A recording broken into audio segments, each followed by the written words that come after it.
Our Father, who art in heaven, hallowed be thy name. Thy kingdom come, thy will be done on earth as in heaven. Give us this day daily bread, and forgive us those as we forgive those who trespass against us. Lead us not into temptation, but deliver us from evil. For thine is the kingdom, the power, and the glory, forever. Amen. Thank you very much. Please be seated.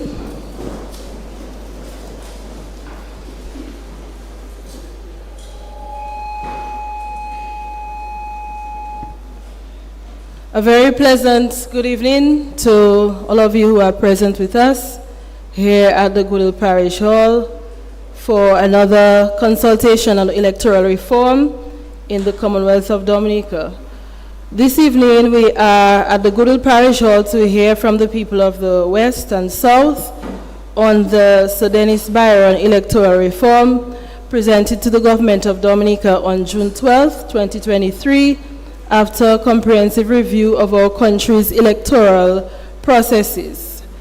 I would like to welcome among us this evening Honorable Kasani Laville, Acting Prime Minister, members of Cabinet who are present with us this evening, and other members of Parliament, Honorable Levi Peter, the Attorney General, Her Worship Amin Roye, Mayor of Roseau, our observers who are joining us virtually this evening, Justice Amrafael Masaga of the Commonwealth Secretariat, Ms. Melin Glynn of the OAS, Mr. Dwight Lay of the OECS, and Mr. Gunraj of CARICOM, Dr. Kenneth Daru, Special Envoy in the Office of the Prime Minister of Responsibility for Electoral Modernization, Permanent Secretaries and other senior government officials, chairpersons and representatives of the various village councils, residents from the West Coast, from the South, stretching from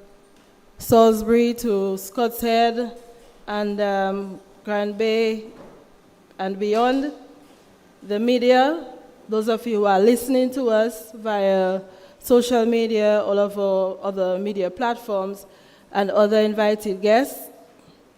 Good evening and welcome. Good evening. Okay, we have to break the ice in here. I feel it's very tense.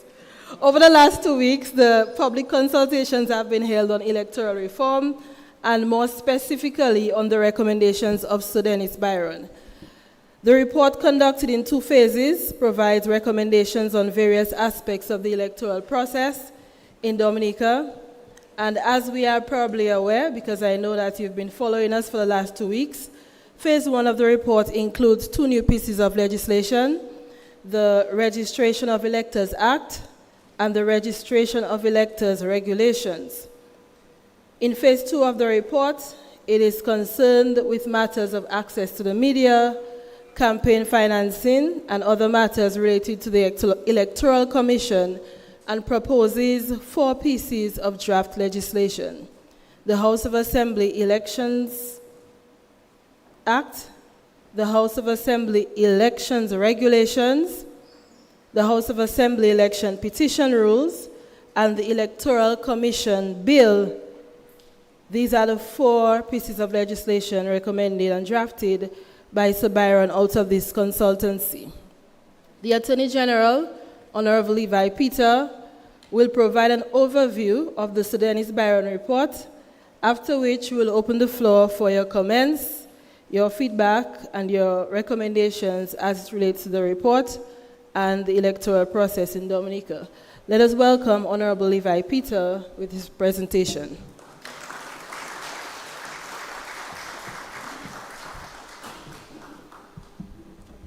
Thank you, Madam Chair.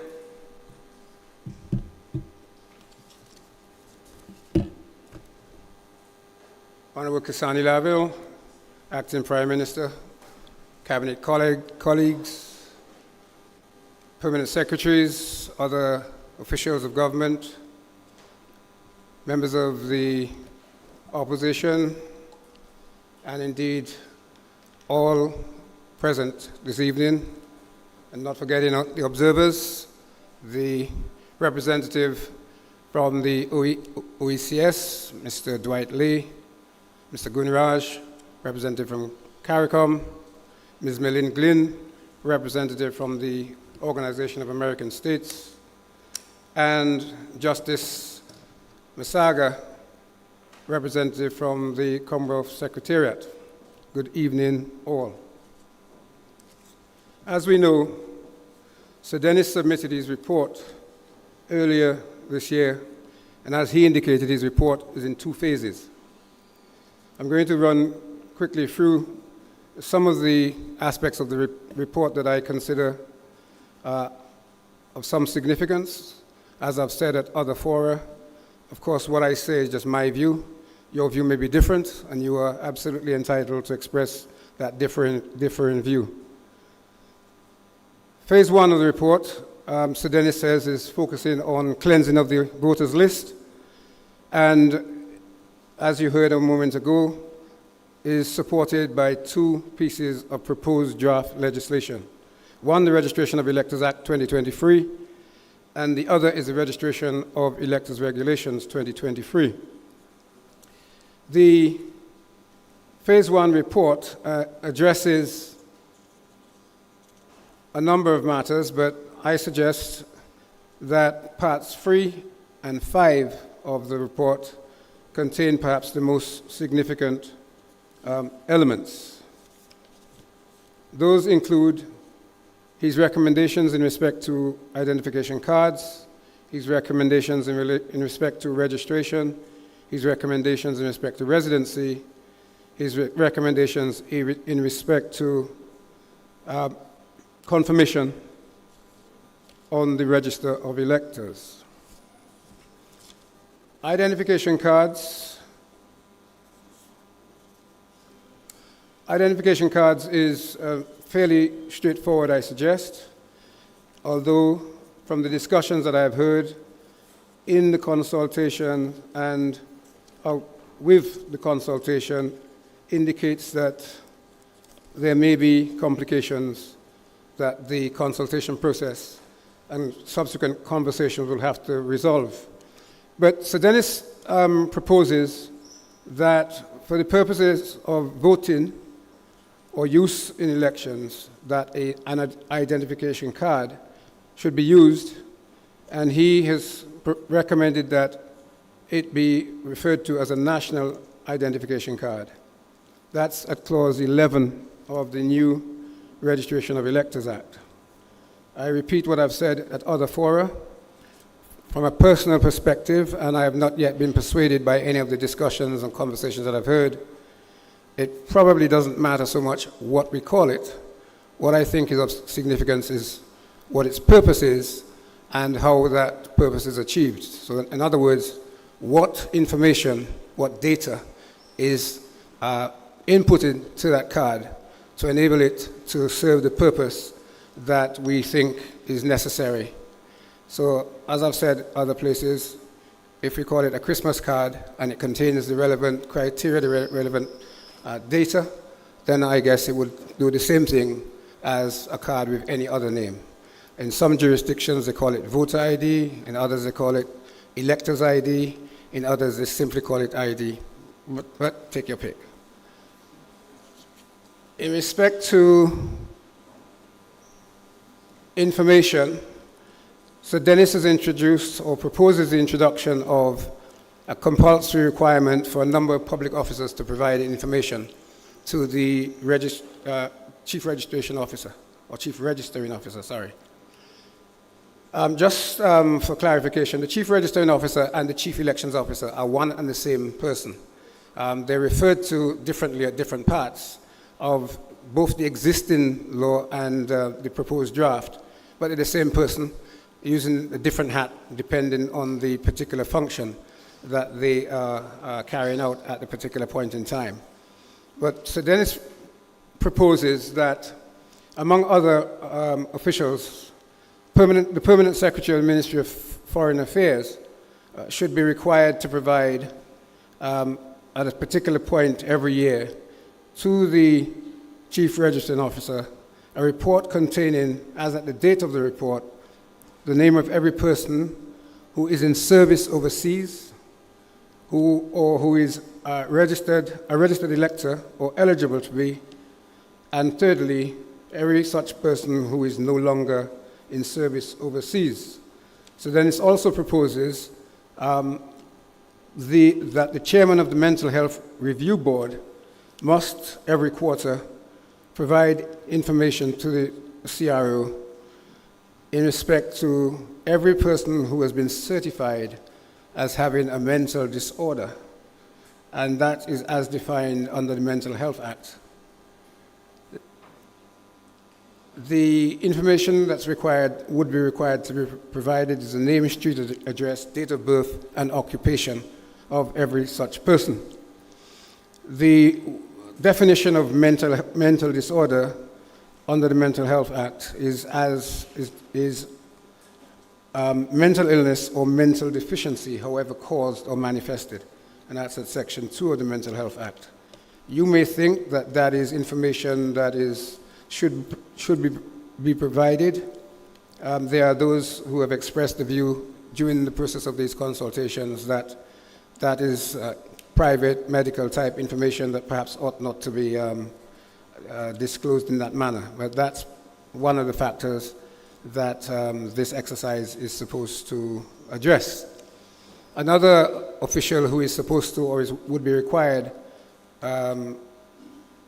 pursuant to Sir Dennis's proposal to provide information is the Chief of Police, who would be required to provide information in respect to immigration transactions, comings and goings of people to the Chief Registering Officer. The third category is confirmation.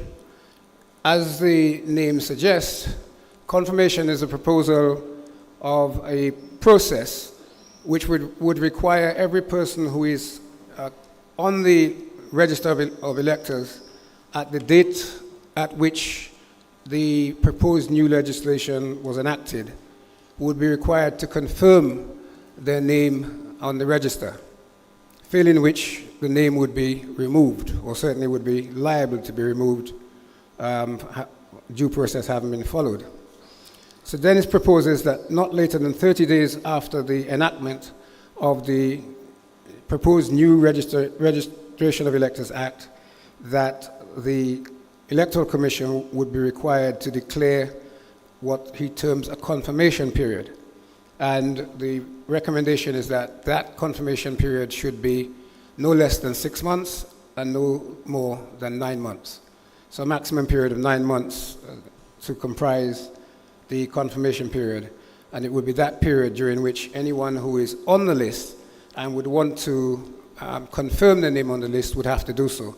And a process is set out where the person would have to follow certain processes and procedures to satisfy the electoral office that it is appropriate for them to remain on the register of electors. Final element of the recommendations in respect to the Phase 1 report and the issue of, I guess, cleansing the list is the issue of residency. And that is an issue which has taken on some significance during the course of the consultation, or I should say perhaps increased significance from the discussions that I have heard, both at the consultations and in other fora. Residency is proposed, well, currently is dealt with in Section 5, I believe it is, of the existing Registration of Electors Act. So Dennis proposes at Clause 7.1c of the new Registration of Electors Act, the proposals in respect to residency. They are in identical terms to the existing provision, and essentially requiring a person who wishes to be registered to have lived in the constituency that he or she wishes to be registered for a minimum period of 3 months immediately preceding the point at which they are seeking to be registered. The other element of residency is in the current Section 7C of the Registration of Electors Act, and it is the section which deals with the right to remain registered. That's dealt with at clause 12 of the 12B2 of Sir Dennis's proposed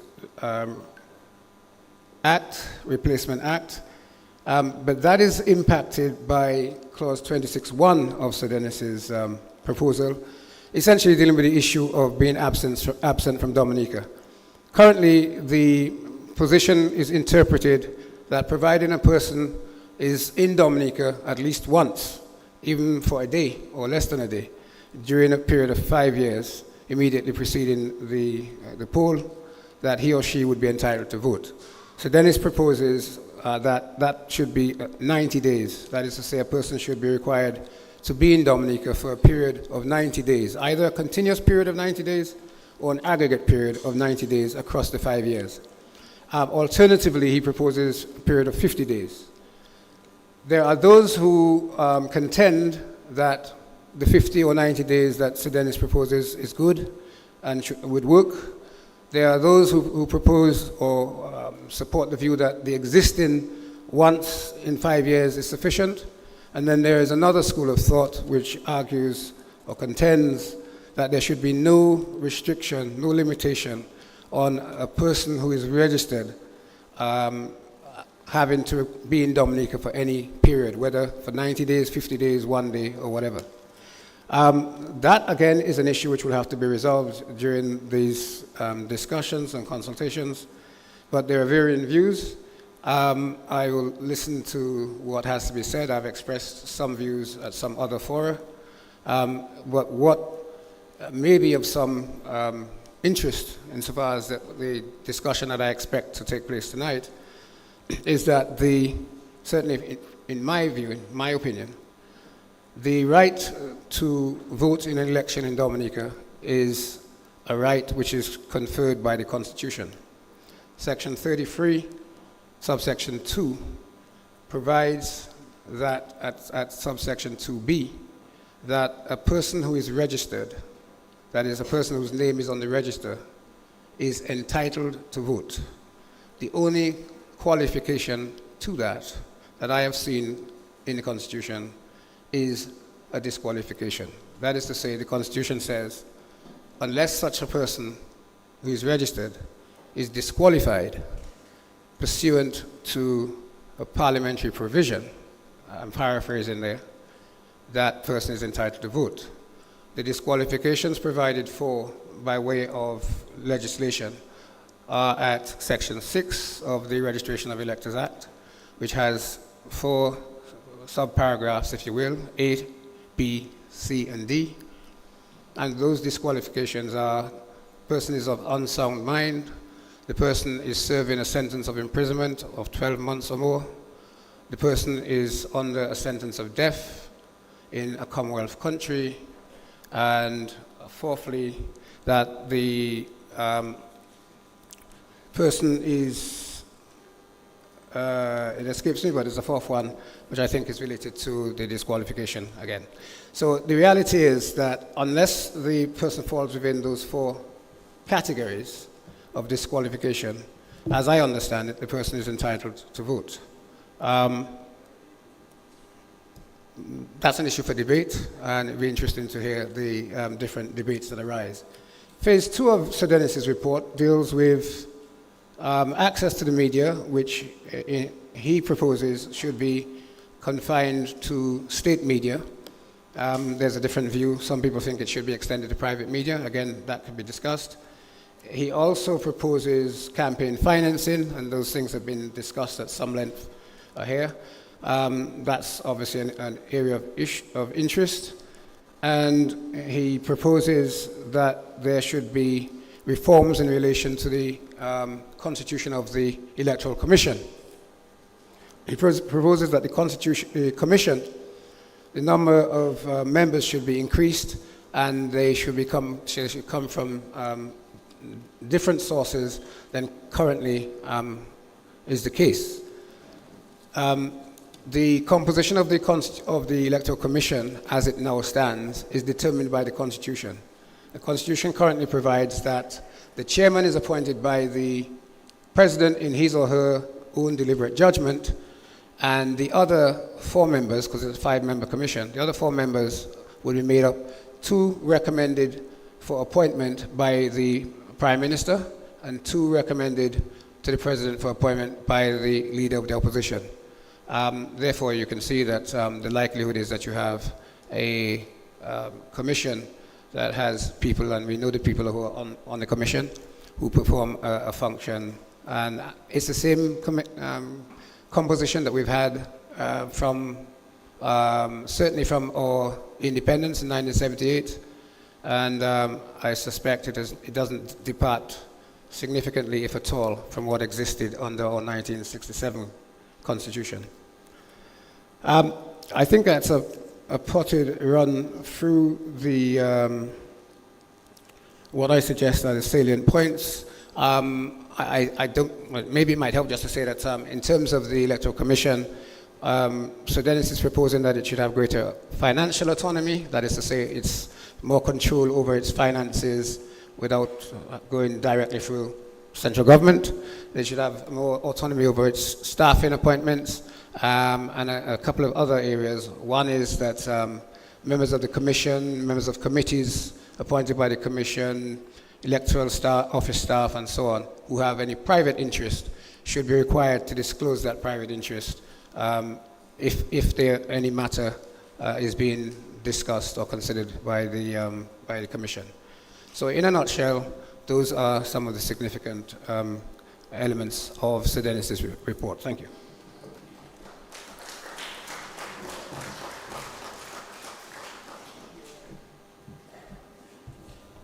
Thank you very much, AG, for this summary and overview.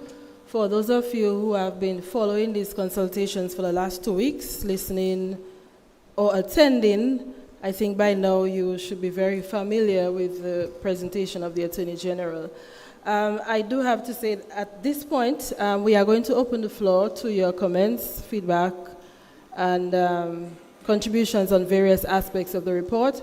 But before we do so, I wish to say that after listening to the contributions over the last 2 weeks, I would like to propose that in the interest of productive consultation, that we focus our contributions on the matter at hand this evening, that is the report of Sir Dennis Byron.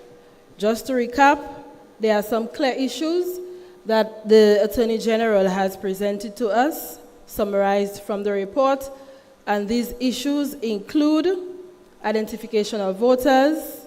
Should we have identification cards for voting? This was asked. There has been much discussion about whether there should be a voter ID or a national ID. We would like to hear your views on this evening, and also what type of information should be on this card. With regard to the cleansing of the voters list from the scenarios described by the AG, should anyone be removed from the list? If so, how should this be dealt with? Should this be dealt with by re-registration or confirmation, hoping that we understand the difference between the processes? Should one be in Dominica for 50 days or 90 days during a 5-year period or 10-year period to remain on the list? Or should there be no restriction at all? Should there be restrictions placed on financing of political campaigns? And how should political parties be funded? Also, the last area that the AG highlighted to us, what are your views on the expansion of the Electoral Commission? I would like to urge us, in the interest of time, since this is our largest consultation to date, I see we have quite a large group here, that we are brief with our interventions, and I am also urging us to be respectful of each other's views. We acknowledge that we will not all agree on the points that are being raised here today, but I do expect that we can have a productive and reasonable discussion here this evening. If you would like to speak, we'll get to you, and we'll get to as many people as possible. If you would like to speak, please raise your hands. There are officers. We do have staff in the crowd with mics.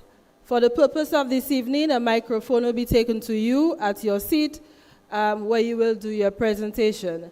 So I would like to see the hands. I'm going to do a list, and then we'll call you in that order. Mr. Enzo Irish is on his feet, so we are going to start with him. He seems to be interested in getting the baton going. Before you do, though, the Attorney General would like to make a brief comment. Thank you, Madam Chair. It's just I had indicated a fourth, which is at 6D, which I indicated had to do with disqualification, but I couldn't remember the precise terms. It reads, is under any written law disqualified for registration as an elector. And I thought that was important to complete the circle. Okay, can we have Mr. Inns of Irish? Do you have a mic? The mic. Okay, we're just checking on the mics to ensure that they are working.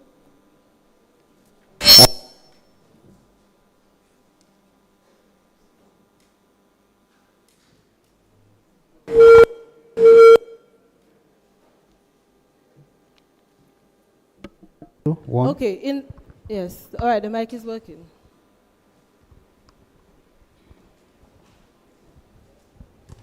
Thank you very much, Madam Chair. Can you hear me?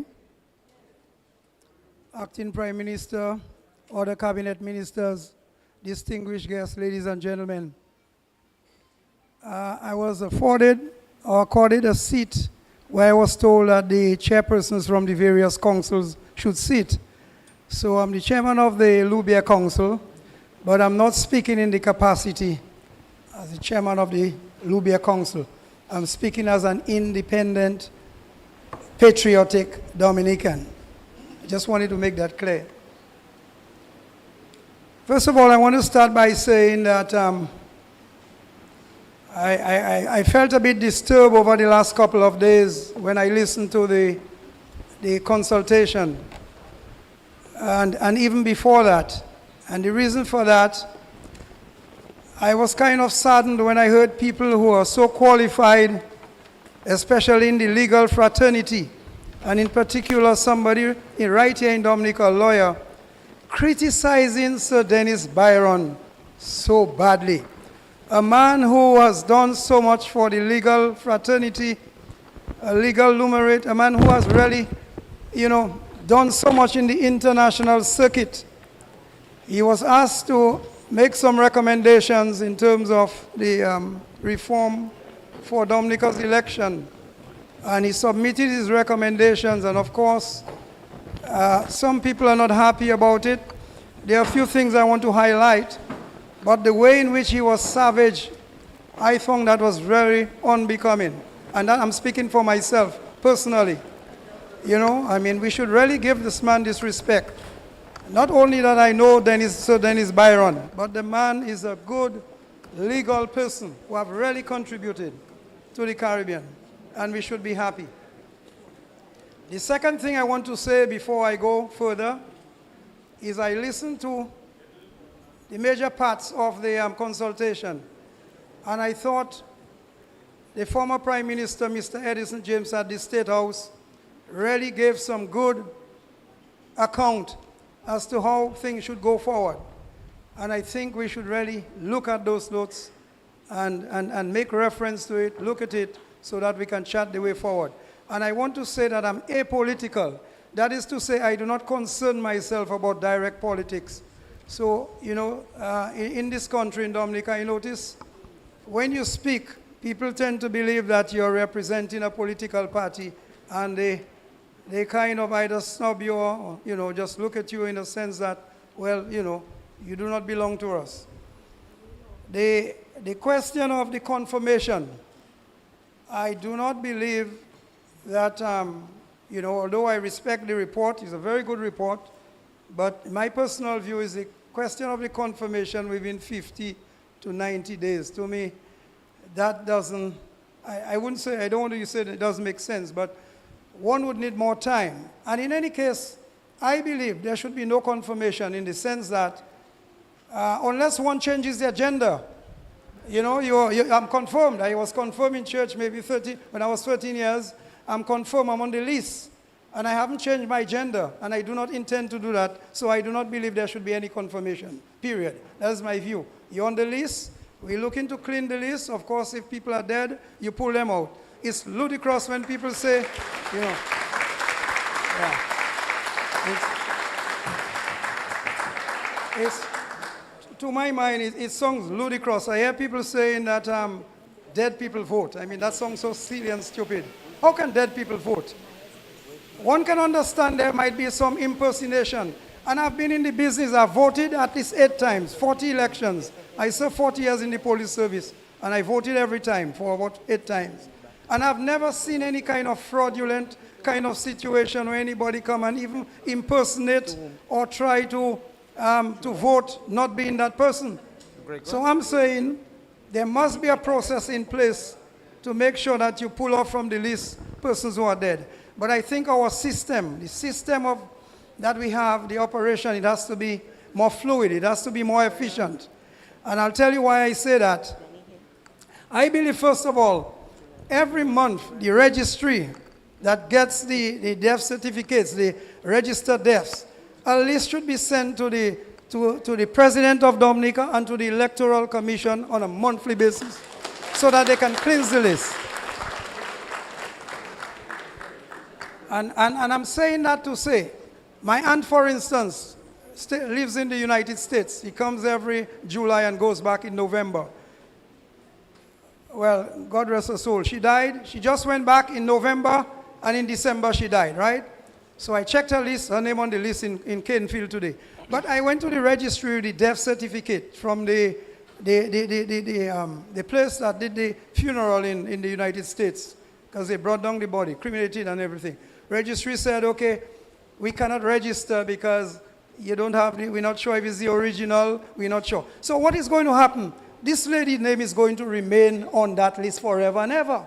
So I believe the legislation must address that by saying anybody who has good evidence or legitimate or some sort of documentation to prove that that person died, you should be able to go to the registry or to the electoral office with that death certificate. I had it in my pants pocket, but I changed my pants, so I left it to show you. So I believe these are some of the ways that we have the dead people, the so-called dead people or the dead people names on the list, because there's not a mechanism. We need a mechanism to deal with that. And here it is, I'm coming with the certificate showing that the lady died in 10th of December in the United States, buried here, cremated the body, brought the ashes down, buried, and they said, no, we cannot take the registry. I find that is a bit silly. So that we have to work on. The question of removing persons from the list when they live in the diasporic community, the so-called diasporic community, I find that doesn't make sense. Or removing persons less than 5 years. I believe that if a person is on the list within 5 years, the person can come to Dominica, whether it's 1 day or 2 days, your name should remain on the list. I can understand beyond 7 years, because the common law, I'm sure the AG would know that, he can correct me. There was a common law rule that says, a law that says, after 7 years, for instance, if I hear from my brother or my sister in the United States every year, and 7 years I never hear from them, it's considered that they are dead. So I do not believe we should go beyond 5 years. So within 5 years that person comes, you think. If you want to come back to Dominica after 7 years or so, we haven't heard from you, then you can probably re-register. But I believe a person should have the opportunity. There are so many people around the world are fighting for their democratic rights to vote. And this is something special that we should not deny anybody from voting. That is my personal view. The question of the card, the election card, I do not believe. I mean, what is wrong with a national card with all the biometrics? You have a card specifically called the election or the voting card. It doesn't give you more weight than a national card, because, I mean, all it tells you is, yes, you have a voting card. But if you have a national card which captures all the information, all the biometrics, I see nothing wrong with that. I mean, I just came from Germany just about maybe 2 months ago. And on the train, everybody gets into the train. So there's a random check by the people who checks the ticket. And when they ask you to produce your ticket, everybody pulls off their ID card also. And it's a national card. So why don't we have a national card? Last week I went to the, is the microphone on? Last week I went to one of these money changing places. I'm coming down to it to cash some money. And then when I presented my social security, they say it expired. When I presented another ID, they said they're not accepting it. So if you have a national ID card, in my view, that should be valid for at least 10 years. If you lose it before, you should make a contribution to get one again. So I believe that national ID card should be the way forward. The question of fingerprints, one more point, final point. Although I have 10 more, but I'll say for one more. Final one, on fingerprints. I want to talk about fingerprints. Fingerprints is a very important aspect in governance, safety, security. And we go to the embassy and we take our fingerprints. When you go, you cannot tell the guy at this desk, I'm not taking my prints. They'll just tell you, get out. We go to the United States, when we get the first thing they do, they do your fingerprint. Fingerprint is the most positive form of identification. And I'm not just saying that from the top of my head. I'm a qualified fingerprint expert, deemed in the court as an expert, trained in England, right? And no two persons have the same fingerprint. The FBI have over 500 million fingerprints, including triplets and quadruplets, and nobody have the same fingerprint. Yes, they have the same free patterns, whorls, loops, and arches, but the characteristics to make the identification, and I'm sure the AG know that, is different. And it's wise that we do fingerprints. In fact, I suggested to Charles, the Prime Minister then, years ago, that everybody getting into the public service should be fingerprinted. It's a good database that we should have. A system called the AFIS, the Automated Fingerprint Identification System. That can help us. So I believe we should move forward with the fingerprint. As we move into the apex of our development, there's science and technology. We can use it to do the identification. Thank you very much. I'll say no more. Thank you very much, Mr. Irish. And for future speakers, I'm going to give you a little signal. If I stand and come to the podium, it means it's time to wrap up. We will take the gentleman who is on his feet, and then we will have Pamela Gist, and then Mr. Paul Bunch. Yeah, Okay, thank you very much, Madam Moderator. I must say you've been doing a fantastic job because I'll be following all the consultation. So you should tap yourself on the back. Okay, once and for all, I want to say a pleasant good evening to all of us, all those who are here. Those who came from far and near, and whatever party you're affiliated to, that's selfish. So I want to say welcome to all of us. Most of all, particularly, I want to say a special good evening to the head table. And they are there. Most of all, the acting Prime Minister, the Health Minister, welcome, sir. And to all the others. But a VIP, welcome to the observers. I mean, we have some from the OECS, we have the CARICOM, the OAS, and etc. So we want to welcome you all, and I hope you have a good time here, We have a lot of hot water. You should go over there and stuff like that and rejuvenate yourself when you go back. Okay, ladies and gentlemen, I'll be following the consultation for a long while. From day one, from Monday, and then we had the Bar Association, the lawyers, and really and truly, I'm not impressed. Because in a consultation, that's also positive vibes so that they can take parts from there, like good points, and they could join it together with what Sir Dennis Byron, because what Sir Dennis Byron presents is not all that we are accepting. So I believe, what was happening, there was just peddling, the agenda of, the United Workers' Party. On Tuesday, there was a political party and independent candidates. And I listened to the opposition leader, and clearly nothing substantial. I come on Wednesday, which are the civil engineers, contractors, and other professionals. And I listened to a gentleman, and he said that he's registered to vote in a constituency, and he can register to vote in any constituency, and then he can vote 2 places. I heard that. And I find, this is not right. You can't say, because nobody can vote twice in an election from one constituency to the other. That's highly impossible in Dominica. And the entire Caribbean, maybe the whole as by extension. And I listen to others, parties and whatever they say. Nothing substantial, nothing at all. But, it's okay, but we're listening. Now, I'll deal with points, key points, which we're talking about in here, all of us here. In terms of the 5-year span we have, as a matter of what is at hand at this point in time, if you have been out there for 5 years and you haven't been back once, you are not eligible to vote. We know that. According to Sir Dennis Byron in his report, ladies and gentlemen, he stated the same 5 years. But if you haven't been for 90 days, or preferably 50 days, you will not vote.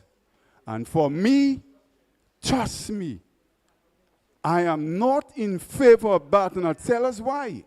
I'll say why. I have a brother who is in the diaspora, brothers. And we have many of them out there in the diaspora, I'll tell you that. They are working hard out there. 3 jobs, 4 jobs. Some of them, they're fortunate to have 1 job so they can probably buy a piece of land or buy an apartment, whatever house you have. So they're living. Some of them paying their rent. And rent in America is not easy. We know that. It's not easy for them. And they also pay their tax in Dominica. Why is Dominican here though paying their land tax? They are paying it out there.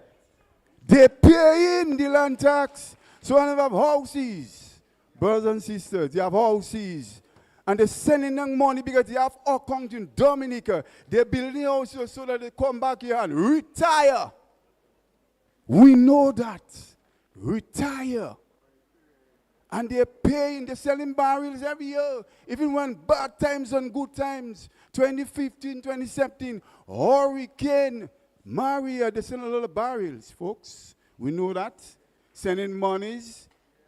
And as a matter of fact, my brother told us, right, at this point, you guys, he asked us, what are these couple of shoes at home? So we check and say, we have one and one over there. Because he came by City Breeze. He left, it's like he leave a couple of days and stuff like that. So he left a couple of shoes. He's telling us they've been charging for the weight now. And it's true, they're charging it now, so it's difficult. So I'm saying, brothers, even the diaspora celebrate independence. They having the Miss Warp duet in America. They having it higher.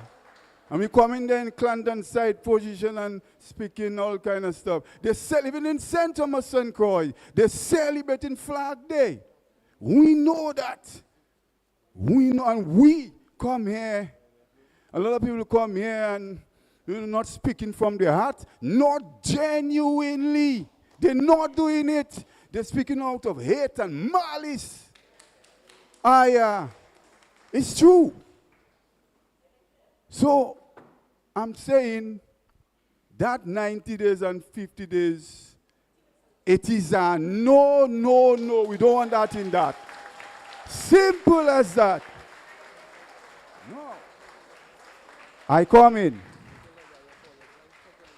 Number 2, the voter ID card, which everybody talking about. Voter ID card. That is like, the norm all over Roseau. Voter ID card. But ladies and gentlemen, tell me, even though Antigua have their specific card for voting, Jamaica have it as well, and the other countries, why we should follow them? We should not. We should have a card that multi-purpose use. You could use it to vote. You can use it to go to the bank. As a matter of fact, you can use your social security card to go across whatever. You could travel. And this is a government ID card, ladies and gentlemen. So why? You see what I'm saying here? Okay, let's suppose that you lost your ID card, which they want. If you lost your card, what you going to do? Are you going to swear and all this kind of story when you can just use your social security card or your passport or your driver's license because it have the picture ID on it? Yeah. You know what I'm saying? So I believe the government should make provisions because according to Dennis Byron, he's saying that a national ID card is the way to go. And the government should put in place, the AGs right there, I'll be listening to them every night. I believe they should put in place, if you lost your national ID card, whatever, they should make provision so that you could use something in the alternative. You could use your social security card, driver's license, or passport, if in case your national ID card, because nothing is impossible. Anything happens. So that's my second one. Thank you. We'll have to wrap up. We have a number Okay, one more. speakers. I'll take one more. One more. Okay, last point. One more. But you have to make it very brief. Because I want to stop. I'll tell you what, I'm going to deal with the finance reform, campaign finance reform. Ladies and since I know myself, I never know they have campaign finance reform in Dominica. Government has come. Government has gone. It never happened. I believe that every party should be responsible of their finance for their campaign. Yes, you should be responsible. Because, you cannot tell me, I have to have an audit and how much money I use and all kind of story, and you have to pay for the audit, And because Mr. Clarence is an audit specialist, so you have to pay for that audit report. So who going to pay for that? And some parties, you see what I realize, you see what going on, what happening is 2014, 2019. And the party, United Workers' Party, it seems they don't have friends. So if they don't have friends, we don't have our friends then. If you have $20, we have our $20 too. It cannot be. You're supposed to be responsible of your election campaign. So if you can't do that, you're ready for politics yet. So if you can't come in the jam, don't come in it. It's as simple as that. So on that note, finally, I want to thank you for the opportunity. And God bless all of you. God bless Dominica. I hope we have a wonderful, wonderful night. Thank you very much. Truth. Thank you very much. Yes, thank you. Thank you very much for your contribution. I would just really like to encourage us as much as possible to keep within a reasonable time limit, as we indicated earlier. We had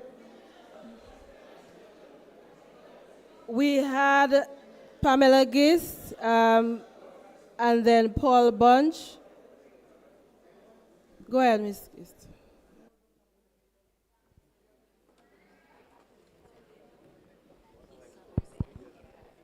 Good afternoon, everybody.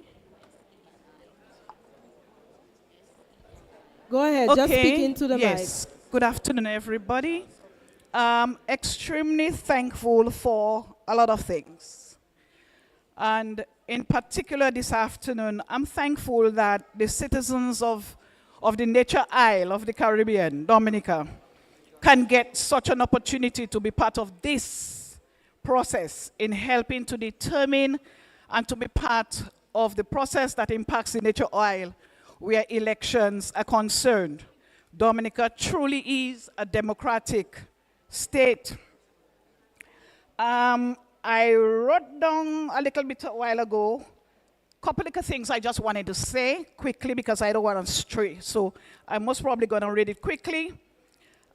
Concerning the report of Sir Byron, which I believe is quite a bit of excellent work, hard work.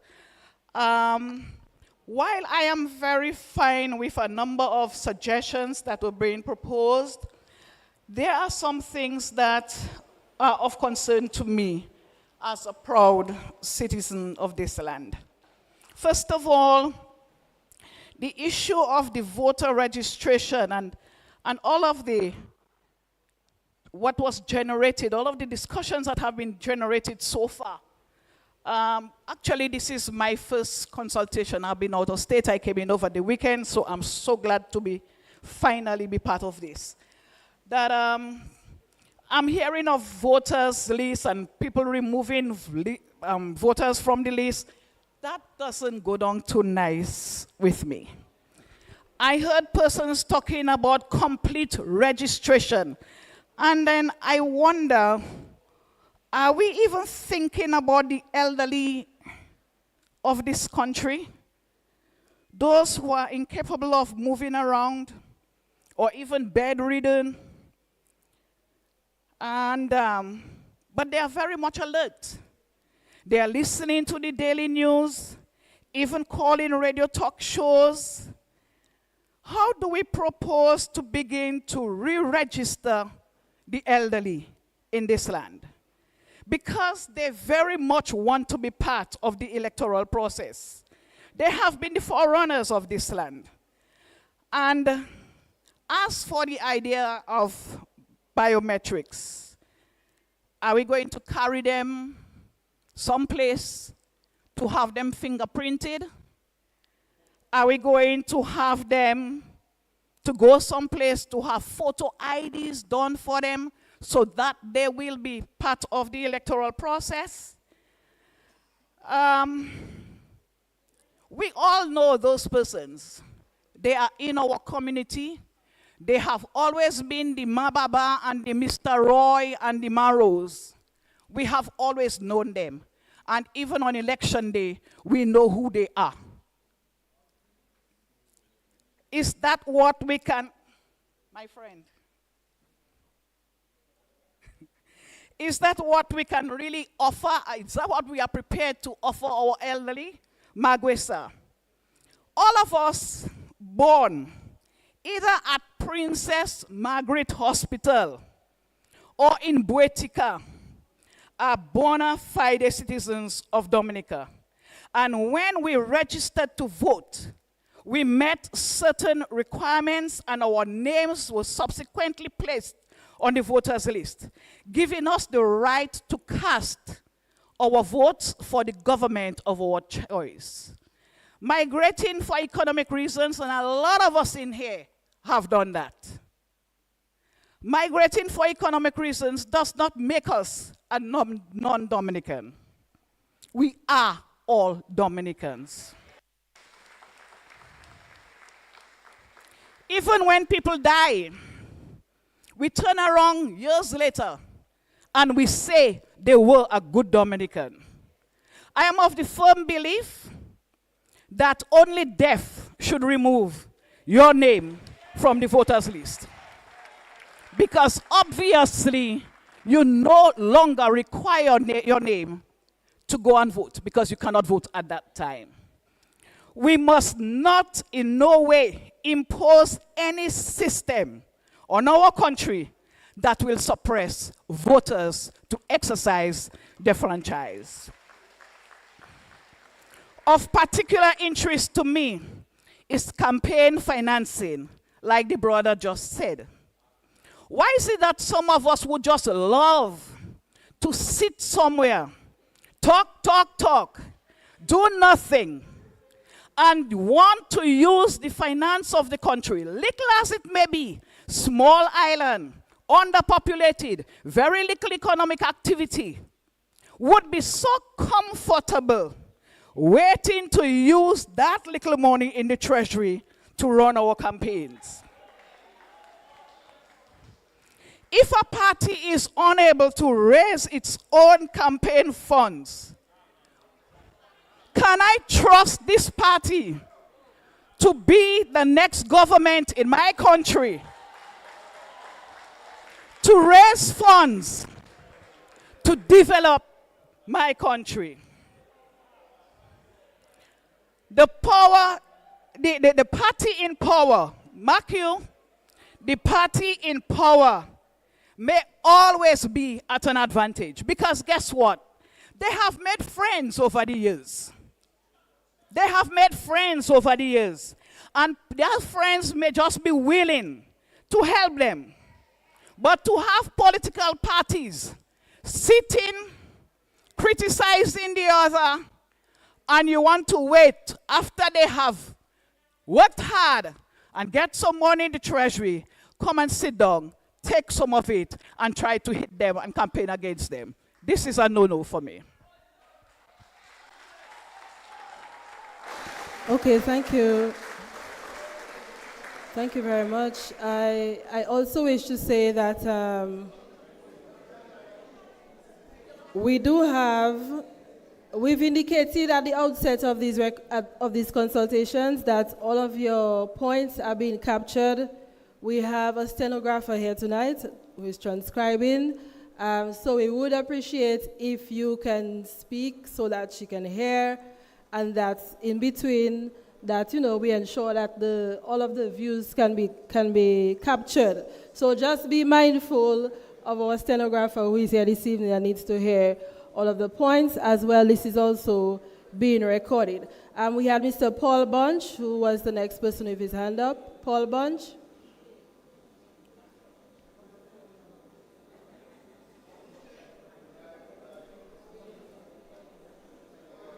The mic, can we check the mic for Mr. Bunch? Is it on?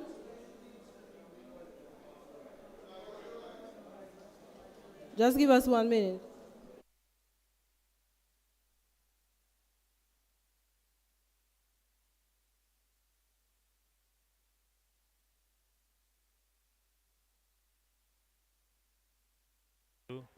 Check 1 2 1 2 1 2 1 2 2 2 2 2. Yes. Good night. Good night. Good night. My name is Paul Bunch, better known as AAK, the Mobile Man, representing the Rosa South. Welcome and good night.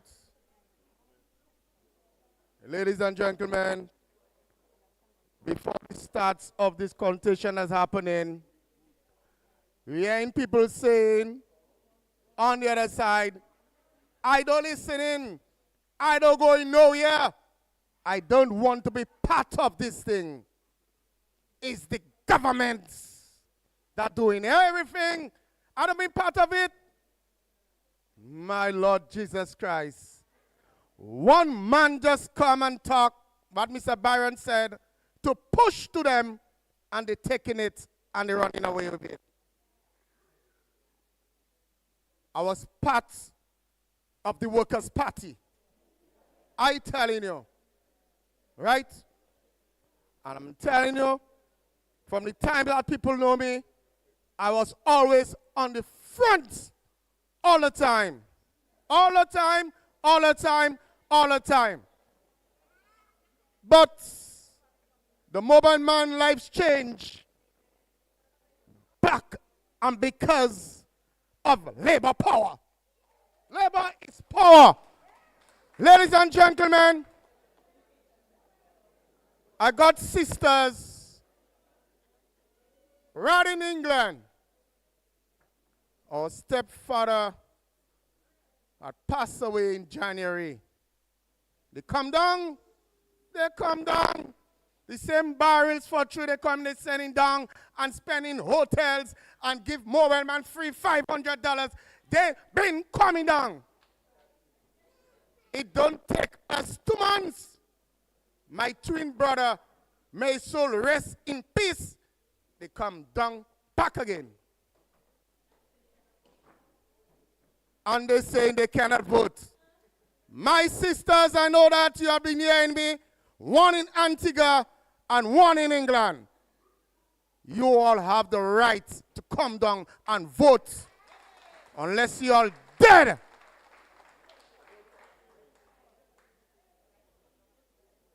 Ladies and gentlemen, campaign reform. My Lord Jesus Christ. As you know me already, I'll never support this thing to give any party for no campaign. To have the leader by Zoom, Freedom Party is calling. Resi. You got the leader on the other side, Mr. Fountain. He said, give him a chance in December. Here's him. But it take one man into this party who was a leader, the president.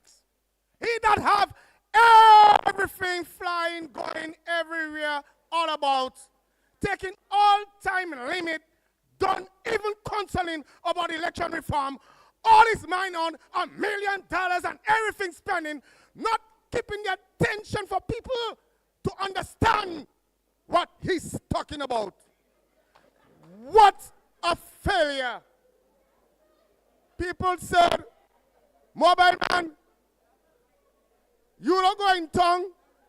I say, of course, I will go to tongue. They say they're going to fight for rights, everything on the radio. 600 people. My God, I ain't on talk on the block. But my ladies and gentlemen, this was just a failure. That's mean the people of Dominica not even concerned and interested of them of what is happening.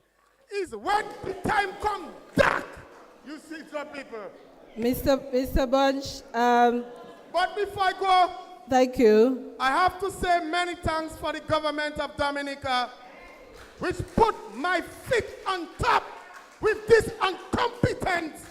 Just take me and dump me behind the bus. Thank you.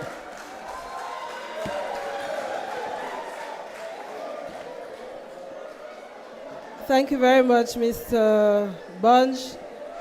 I have a very difficult job here this evening. I mean, I spent 10 years as a lecturer, but this is going to be a very tough audience tonight. We have a few individuals who would have had their hands up. I would like to call on Ms. Cara Schillinford. Please take the mic to her, please. And again, just a reminder to everyone, let's ensure that we can hear clearly what the speakers are saying. Speaking to the mic. Okay, thank you. Can everyone hear me? Okay, good evening, everyone. I'm very happy. I'm not sure we can hear you as yet. Technicians? Okay, can you try again, please? Testing. Yes, we can hear you clearly now. Go ahead. Okay. I'm very happy to be part of this consultation. Yes, she just started speaking, so go ahead. We can hear her now. Okay, I will try to speak as loudly as possible so that everyone can hear me.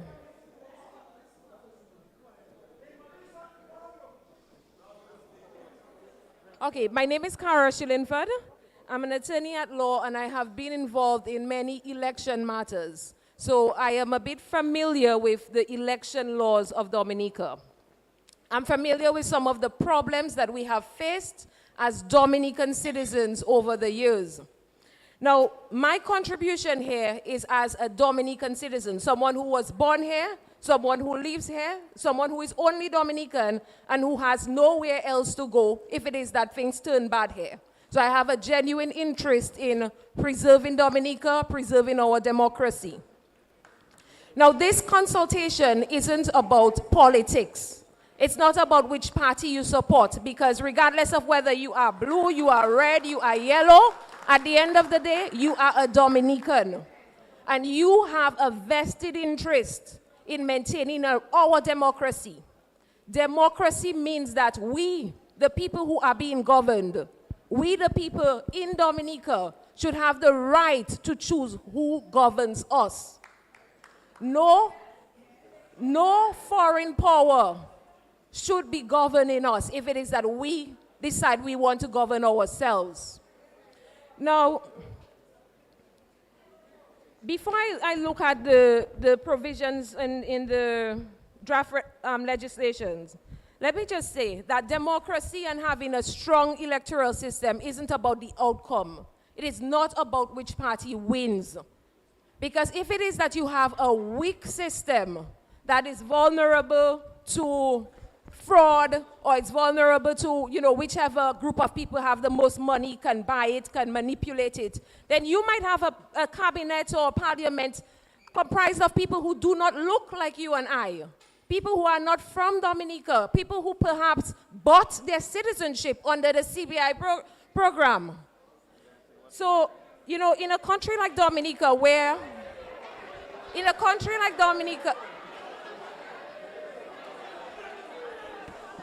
in and a country gentlemen, like can we Dominica allow... where Hello. our main product is citizenship by investment. Ms. Shilinfa, We just give me need- 1 second. Just give me 1 second, please. I would like to...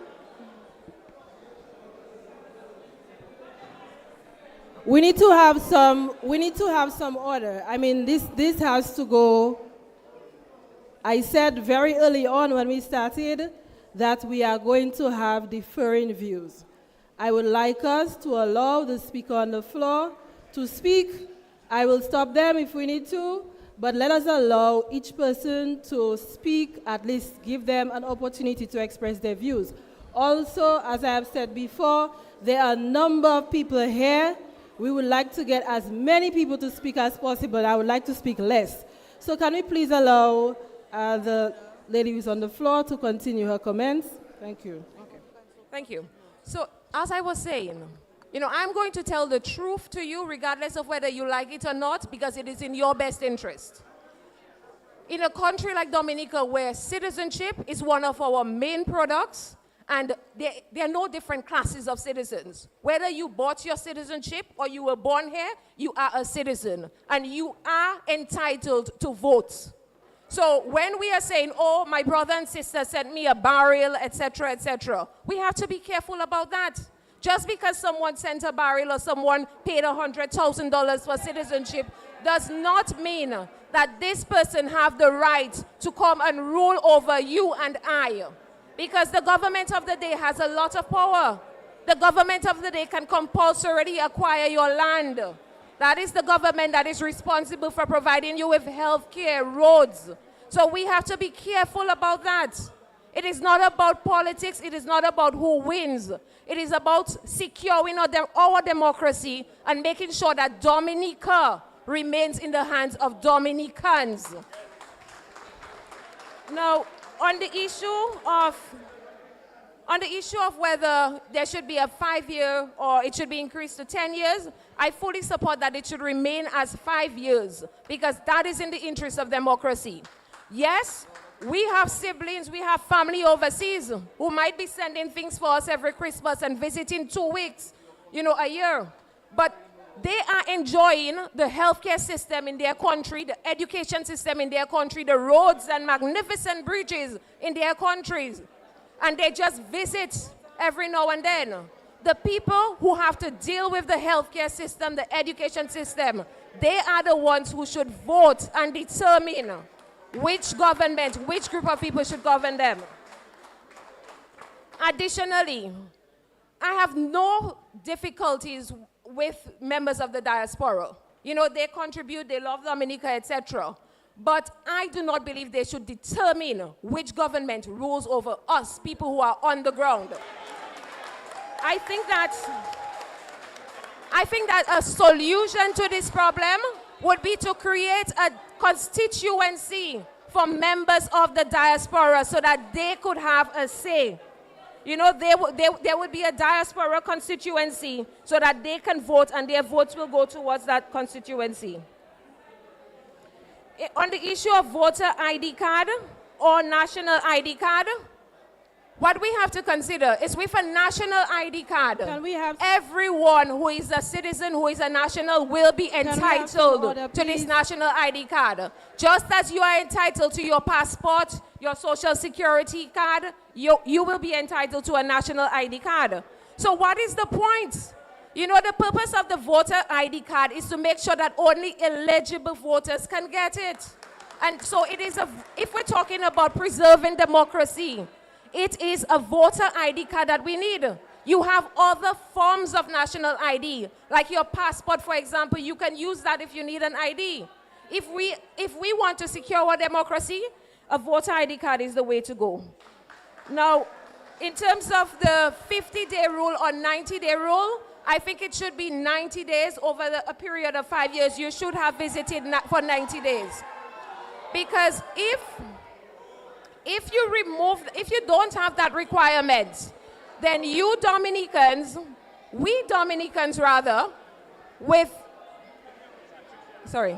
if there is no requirement to be in Dominica, then we will have a situation one day where foreigners may be ruling over us.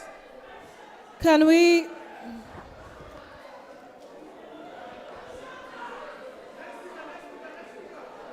No, we are going to. Okay. We are going to allow Ms. Shillingford to wrap up, and then we are going to move to another speaker. Ladies and gentlemen,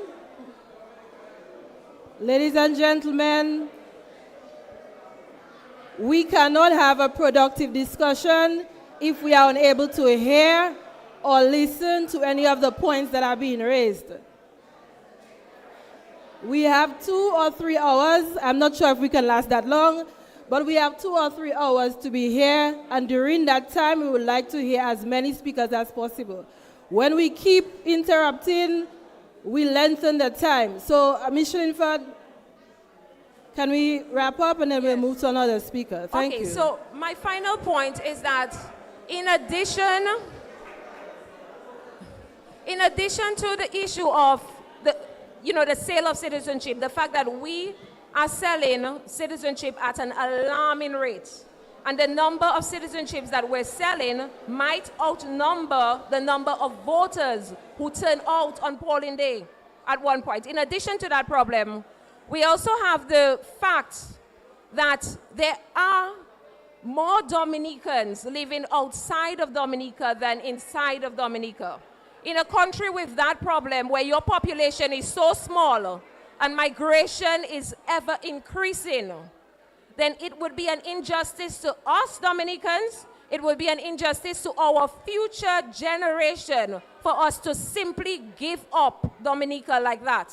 Our ancestors for too long, we were brought from Africa hundreds of years ago. We fought long and hard to get a country where we belong. I do not believe that it is right for us, this generation, to simply give Dominica up to foreigners, to make us so vulnerable. That is my contribution. Thank you. Thank you very much. Hold on, I am not going to speak if you are on your feet. We have a number of individuals who have put their hand up. We are taking names. So I'm going to be calling on some of the people who have already put their hands up earlier. Okay, so we are going in order based on the hands that are already up, Mr. Charles. Okay, we had next Sonia Williams. Then we have Glenroy Coffey. And we had, so we'll go with these two, Sonia Williams and then Glenroy Coffey. Can we get a mic to Ms. Williams? I would like to urge again, there are a number of us who are here. I would like to remind all speakers to be as brief as possible and also to remain on the point of the Sir Dennis Byron reports and the recommendations that are there. Thank you, Madam Chair. Good evening to Honorable Prime Minister Acting and other members of Cabinet, members of the opposition, Dominicans, friends. Madam Chair, I'd like to crave your indulgence to something from the report, from the conclusion, the final paragraph of the conclusion of Sir Byron's report. And I quote, I must emphasize that my role is advisory, involving the provision of recommendations to the government. I have dedicated time and care to thoroughly consider all aspects. My advice and recommendations have been independently, impartially, and objectively formulated, without any bias or influence. I have now fulfilled this function, and it is now the responsibility of the government to review the recommendations, conduct national consultations, and present the bills to Parliament with or without modifications. With or without modifications for enactment into law. And I use that quote, brothers and sisters, because you hear all kinds of stories making it appear that, and we heard it, that Sir Byron was paid, that he was advised, and those things. And we know that not to be true. Now, there are two documents, and very thick documents. And I don't think we have time to read. No one individual can read those documents. But we have to be very careful what we extract from it. We cannot extract the negative or what we want to make negative and forget the essentials of those documents, because we are guided by the principles in the Registration of Electors Act and the Registration of Electors Regulation 2023. Now, Madam Chair, respectfully, we say that we mustn't talk politics. I agree, but sometimes we cannot help. Because if we listen to what is being spewed out on the outside and we do not educate our people properly, we are going to end up in problems. And I just want to say that at the end of all those consultations, at the end of Sir Dennis' report and all the consultations, if we make life harder for somebody to cast their vote, then all our work would have been in vain. So the processes that we are going to follow, the processes that we are going into Parliament with to become law in this country, have to be scrutinized, and we have to ensure that everybody is comfortable with. We have people who can understand the language inside there. We have people who can't. So we have to ensure that people understand the implications of what we get when we go to Parliament with those two documents. Now, some people have just been concentrating on maybe 3 or 4 aspects of that report. Voters registration or nomination, renomination. Then we have campaign financing. Then we have, and I don't like to use the word diaspora, Dominicans living overseas. So that's what I'm going to refer to them for, among others. So we have other things, but I want to touch on first of all, the identification card. An identification card is an identification card is an identification card. And whether we call it voter's ID, whether we call it whatever we call it, we have to make it in such a way that it can be used and used effectively. And that's my opinion. But we have to look at what we are putting on the card. And I hear people talking about fingerprinting is the best thing. If something makes you uncomfortable, it makes you uncomfortable. And if you cannot deal with it, then you cannot deal with it. Find a way to make it easier for us to vote. Now, the right of Dominicans living overseas. I'm not even sure how to go with that one, you know. Because I'm not even talking about barrel and whatever. To me, we have exhausted that. I am talking about a Dominican who has probably served his or her country for years here, and for whatever reason has to leave to cross the border. Are we really going to deny that person the right to cast a vote? And I want to touch on the 5 years stay. I do not have a problem with that. What I have a difficulty with is the 90 days and the 50 days. Maths is not one of my strong points, but if somebody has to fulfill that 90 days, then that person has to leave wherever he or she is across the globe and come to Dominica every year for 5 years for 2 weeks or more. Now, it's not like how we in Dominica and we happy and free, you know. Because when we in Dominica, we send an excuse. I can't come today, I sick. Something happened, I have to take my child to the doctor. The other systems do not work that way. We cannot catch a break. So we cannot make it difficult for Dominicans living overseas who have contributed, who continue to contribute. We cannot make it more difficult for them, Madam Chair. So we have to look at that. So no 90 days and no 50 days and no days. So if I can only get, my time finished now?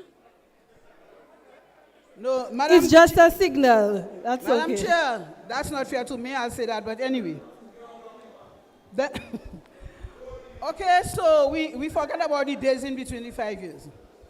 The registration or re-registration or nomination, we have to find a way to make that easy access for people. And I am not sure if I do not want to sound like a prophet of doom and gloom, but I see a lot of complications and implications in that registration there. There should be 2 reasons why somebody's name should be off the voters list. 2, if they die and if they decide they don't want to be on the voters list. So I can make that decision and say, you know something, I don't want to vote again, I don't want to be in Dominica thing, so take out my name on all your list. So I will go through the process and take off my name.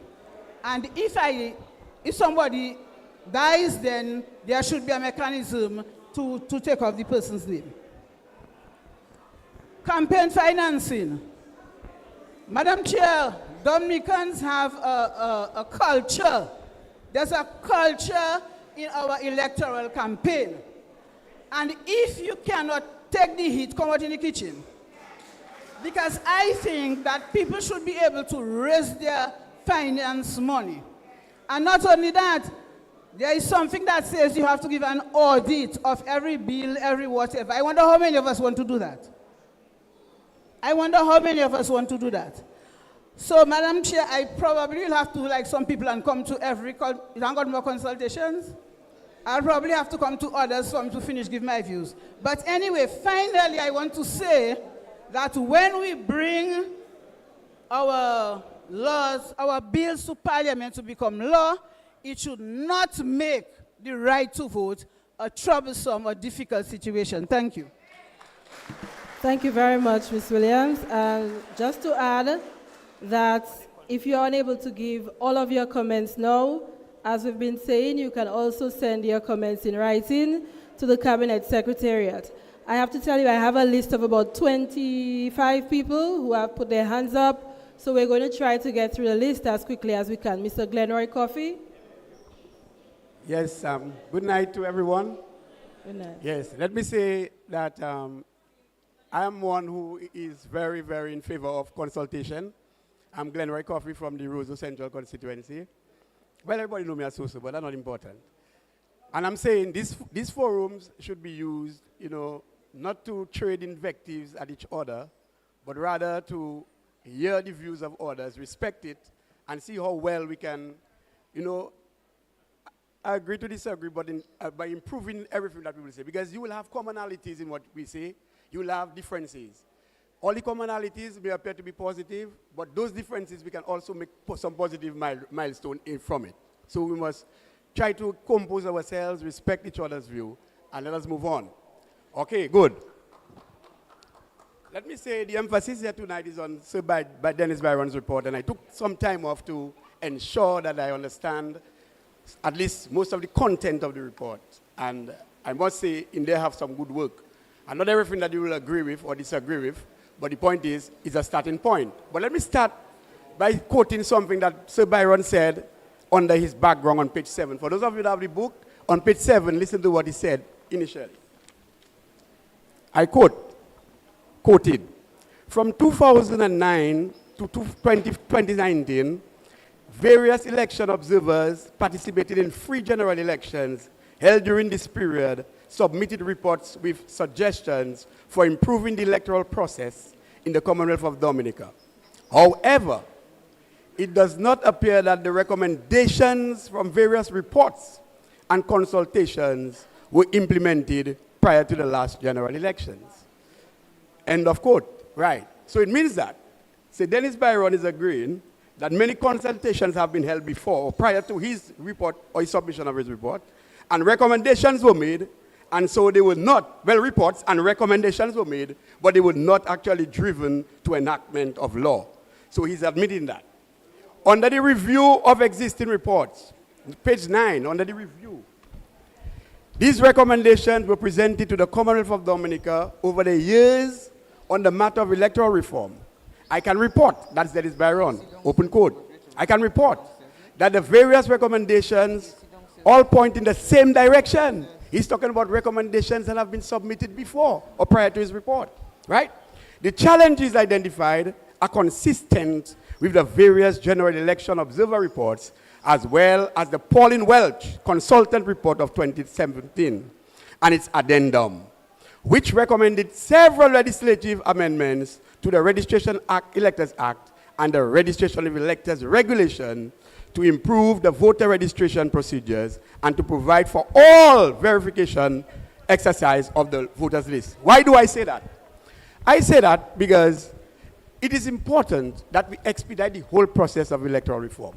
According to Sir Dennis Byron's report, majority of 53 or more percent of persons say they agree that we need electoral reform. That's what we say, and the report says that. Which means that Dominicans were interviewed, even if it was a sample size used, it was well within the sample range, the whole methodology used, brought 744 people interviewed, and they come up with more persons who want electoral reform. So we are agreeing that we need electoral reform. Let us go in terms of the voter ID card, because I want to be very short, and just 2 more points I'll make after that. The voter identification card is very important, and I say so as a stakeholder, not necessarily affiliated with any party. I'm a Dominican, and obviously I'm a stakeholder, I'm a voter, I'm a stakeholder. And let me say that the voter identification card identifies someone and links someone with a constituency. So we know about the biometrics and everything. You talk about your age, your date of birth and so. But it's a simple thing. We need a voter ID card, and that is what I'm suggesting. You may have... Okay? Right. In terms of the report, in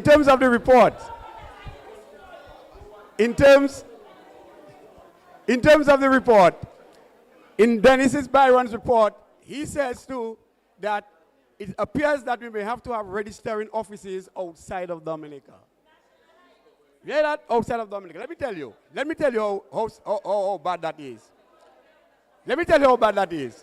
If you open an office, if you open a registering office in New York, and you did not... Hold on, Mr. Coffee. Madam Moderator, can you take control of this meeting, please? Madam Moderator, can you take control of this meeting, please? I'm already speaking, Mr. Coffee. My mic is not loud. Sorry. Can you all hear me? Yes.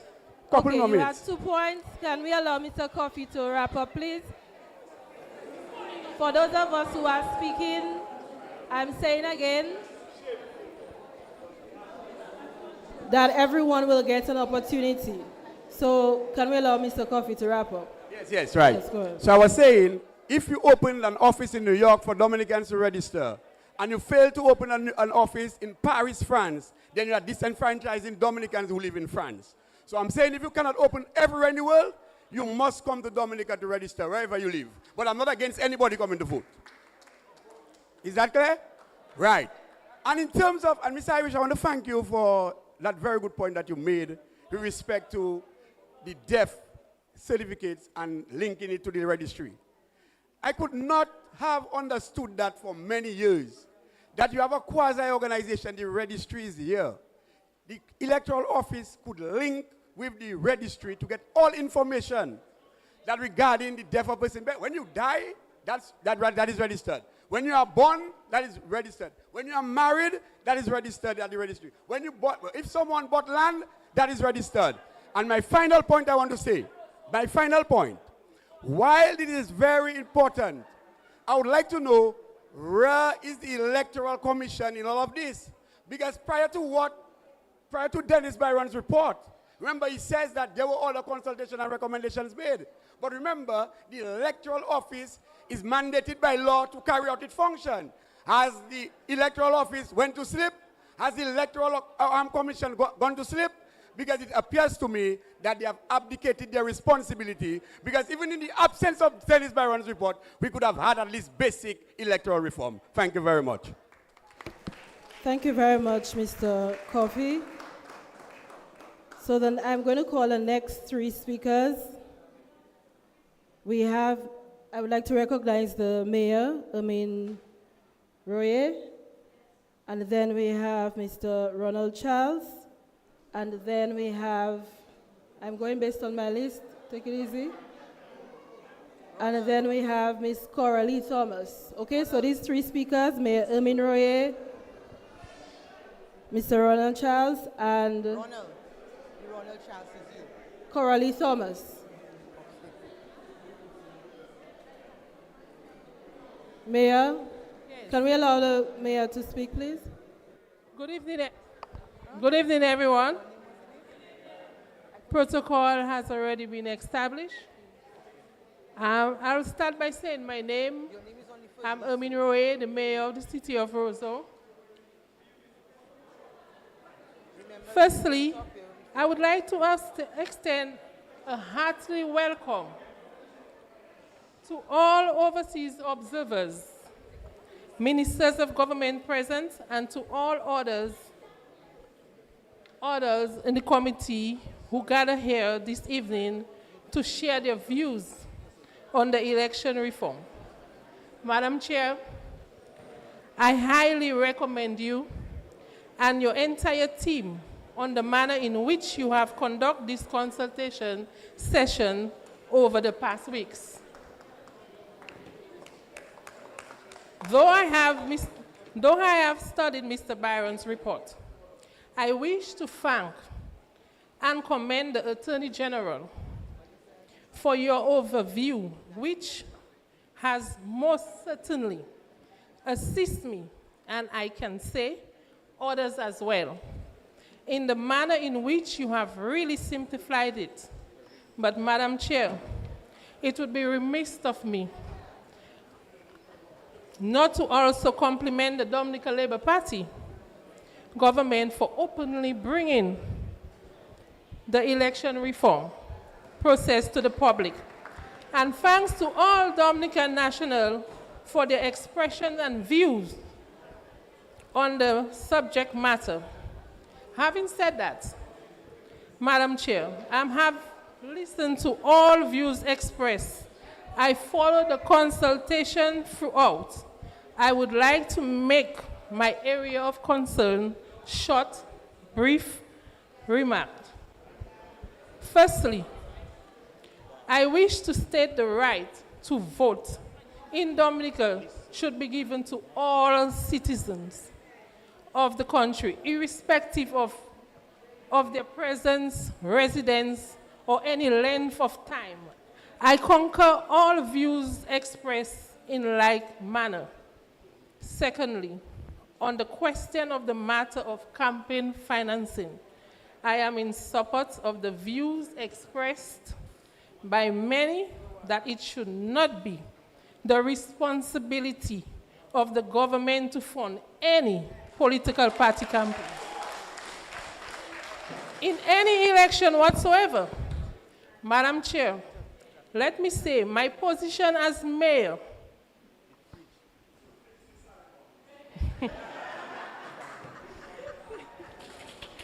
my position as mayor is an elected one, and I am fully aware of what it takes to be elected, just as it is my responsibility and duty to meet and appeal with people for their votes. at no cost of the government. So too it must remain for every process of election. Thirdly, cleansing of the election voters list should not be used to remove any citizen who has already been legally, correctly registered to vote unless they are certified dead. In closing, the idea of term limits for the Prime Minister fixed date for election just cannot be and should not be considered or accepted. It does not suit our culture of governance in this country. Let me end by saying I have asked questions to many who want change. I mean negative change. What is wrong with our election system? The answer returns nothing, but we need change. Change for what, Madam Chair? What kind of change? The only change we need is that the equal right for all citizens to remain in good practice. I will stop there, Madam Chair, because the time is short. Thank you. Thank you. I wish all of our speakers would be as brief as the mayor, so I don't have to stop you. Apparently, we have two Ronald Charles, and they both want to speak. So we will take the Ronald Charles.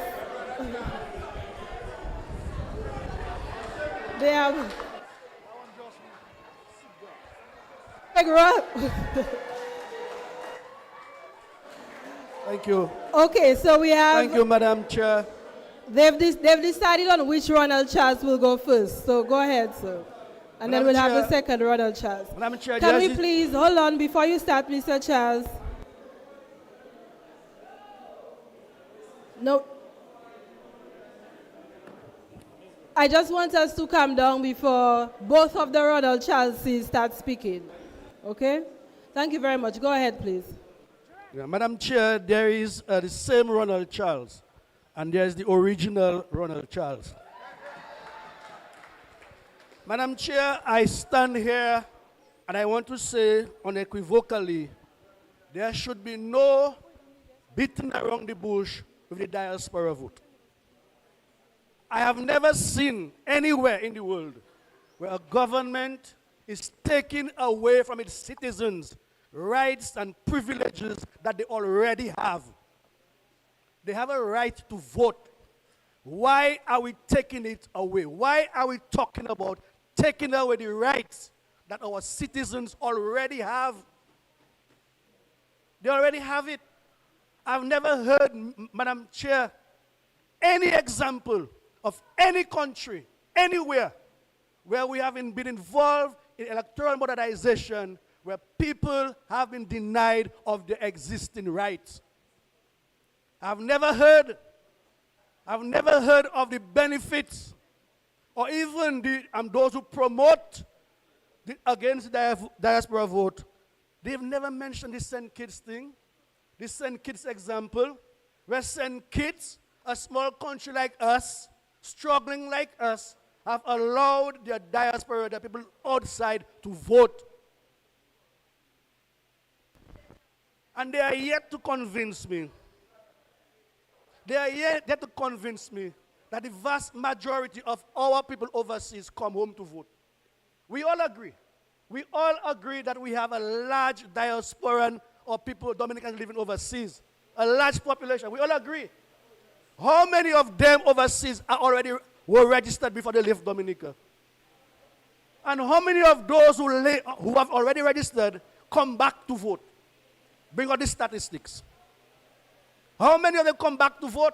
Bring out the statistics. We had about in 2019, 8,000 people came to vote. That is the difference between the parties. Remind me of Donald Trump. I got 11,780 votes. Just one more.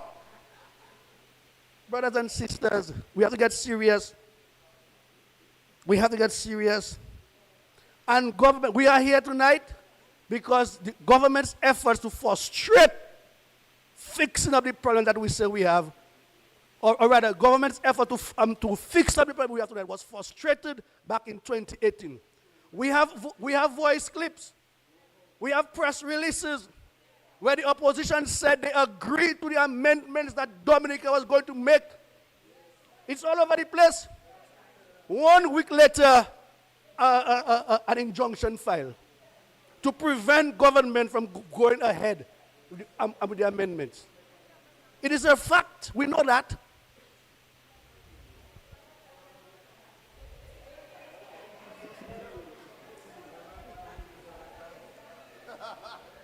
Already I'm lying.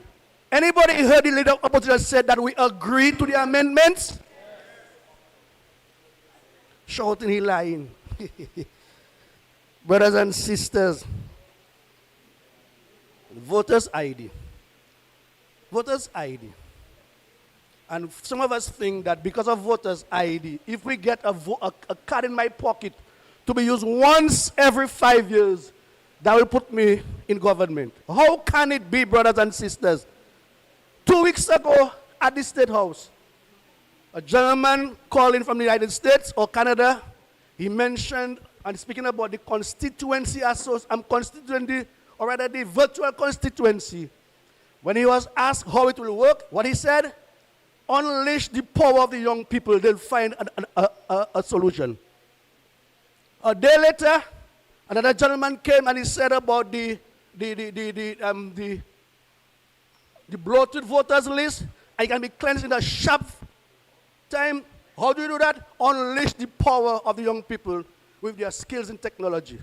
I am saying tonight, we can also unleash the power of the young people to design a national voter ID card, a national ID card that can be used for voting and everything else. Unleash the power of the young people. We should not only unleash them for what we want, unleash them the power and their skills and their know-how for everything. And so, brothers and sisters, I'm not too sure what is the particular advantage. Registration, re-registration. And all our minds are on the diaspora vote. All our minds are on the diaspora vote. Do you know how many of our citizens living in Dominica will be disenfranchised? And I heard a former prime minister made a passing comment about Vince's constituency and the fingerprinting. I mean, how sad it is for us. We have senior citizens at their home. We have to take them and bring them somewhere to fingerprint. Turn your fingers, no, so, look so. Take their picture, all kind of things. Those people just decide, I'm not in that, And that's what we want, people to be disenfranchised, people to stay away. We want everybody to vote. And any election modernization process has to support and encourage people, wherever you are, to come and vote. Come out and vote. Make it easier for people to vote, not harder for people to vote.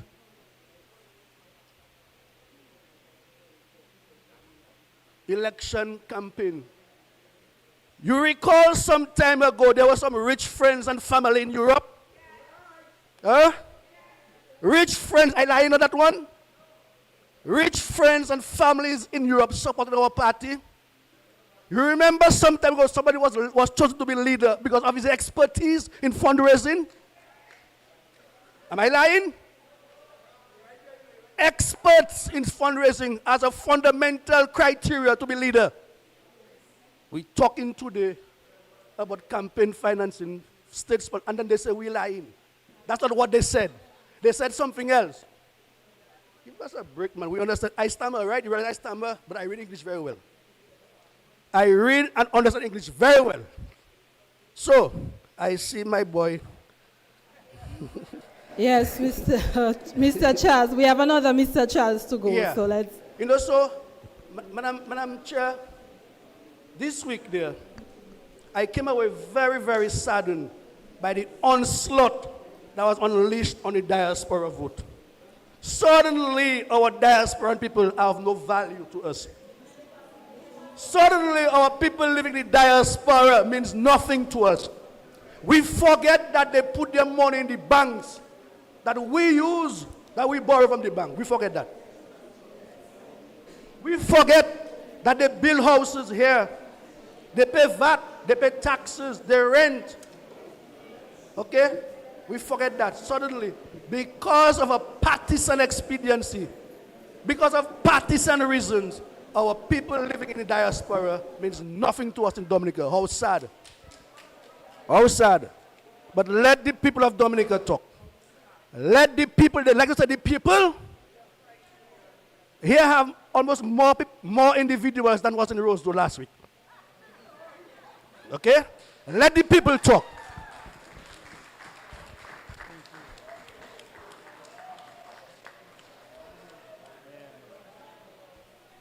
Sorry, Mr. Charles, before you continue, we have just a slight change. We are having an issue with our audio, so we are going to raise our speakers. Just give us 2 minutes.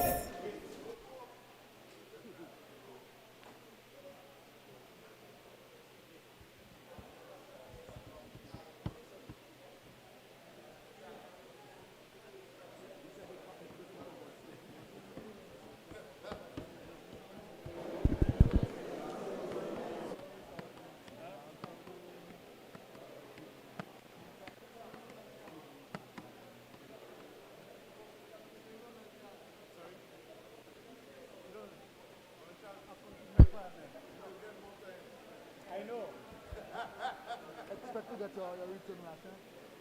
Expect to get your return last.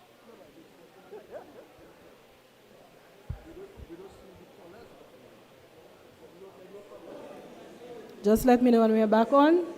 Okay, and we're back on. Can you go ahead, Mr. Charles?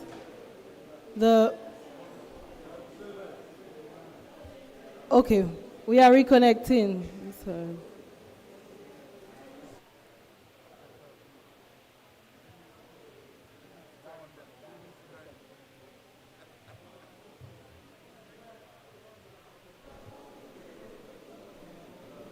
We also need the screens back on.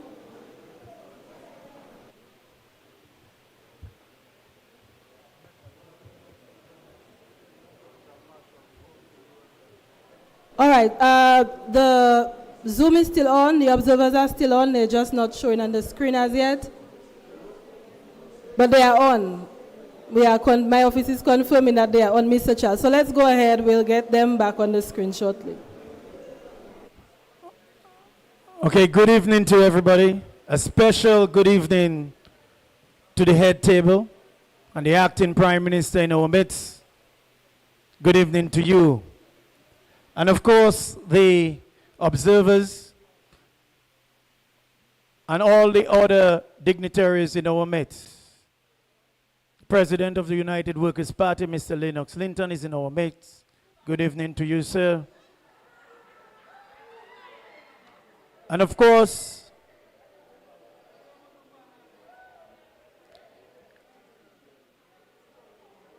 I want to kick off from where my friend left out, Mr. Ronald Charles. And he said, let the people talk. Ladies and gentlemen, I'm not here on a political platform. I'm not here to bring down anyone. I'm here to consult with the people of Dominica.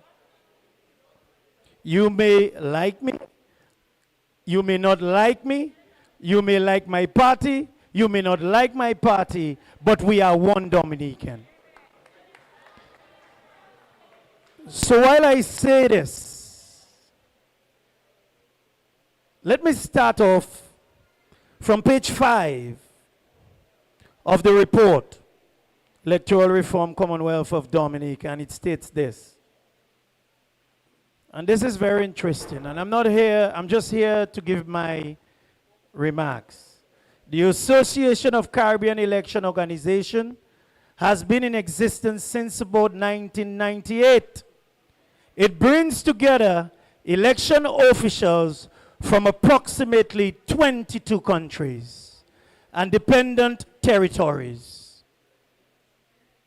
It went on further to say, and that is from Mr. Byron's report, campaign financing has been on its agenda as part of the anti-corruption architecture and to minimize conflict of interest by those holding political office. It went on further to say, in Dominica, the issue of election campaign financing has been on the political agenda for more than half a century. Well, I'm not good at maths, but half of a century means over 50 years. The other thing I want to say is that, which is interesting, Madam Moderator, I'm hearing the confusion about campaign of political parties. And direct me, please direct me, because I'm going through the report page by page. And if you can tell me where in the report this has emerged as an issue of Mr. Byron, please let me know. Because it appears to me that the remarks that have been coming out of this consultation, dated the 28th of August 2023 at the Goodwill Parish Hall, seems to be driving an issue that was not pronunciated by our good friend, the Attorney General. He outlined certain issues of concern. He did not, under no circumstances, highlighted any area of campaign of political parties, which I suspect want to be driven as a non-issue so that it can instigate untruths about a party that is no longer the opposition party. So, Madam Moderator, let me say this for the record. I heard our Attorney General speak of the voter's ID card.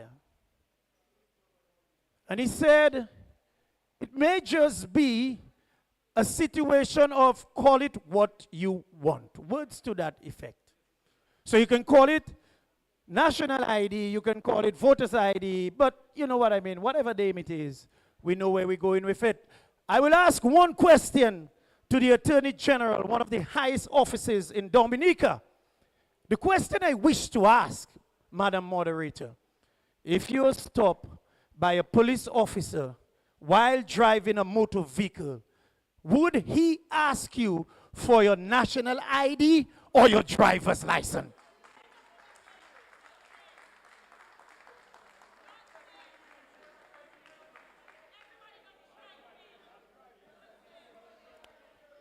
Madam Moderator, if you could help me, please. And your conduct of this consultation is admirable. And I know that you have a very good, calm voice that might... So I'll wait until it's calmed down.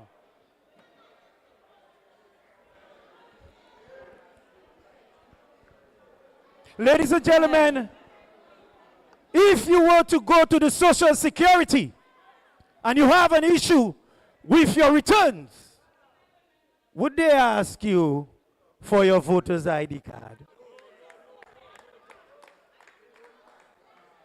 Ladies and gentlemen, if you are stopped by the police and he or she would, you know,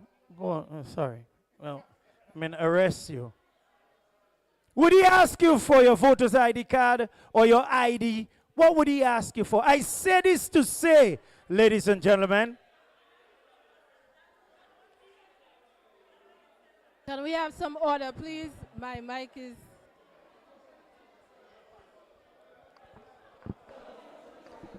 Ladies and gentlemen,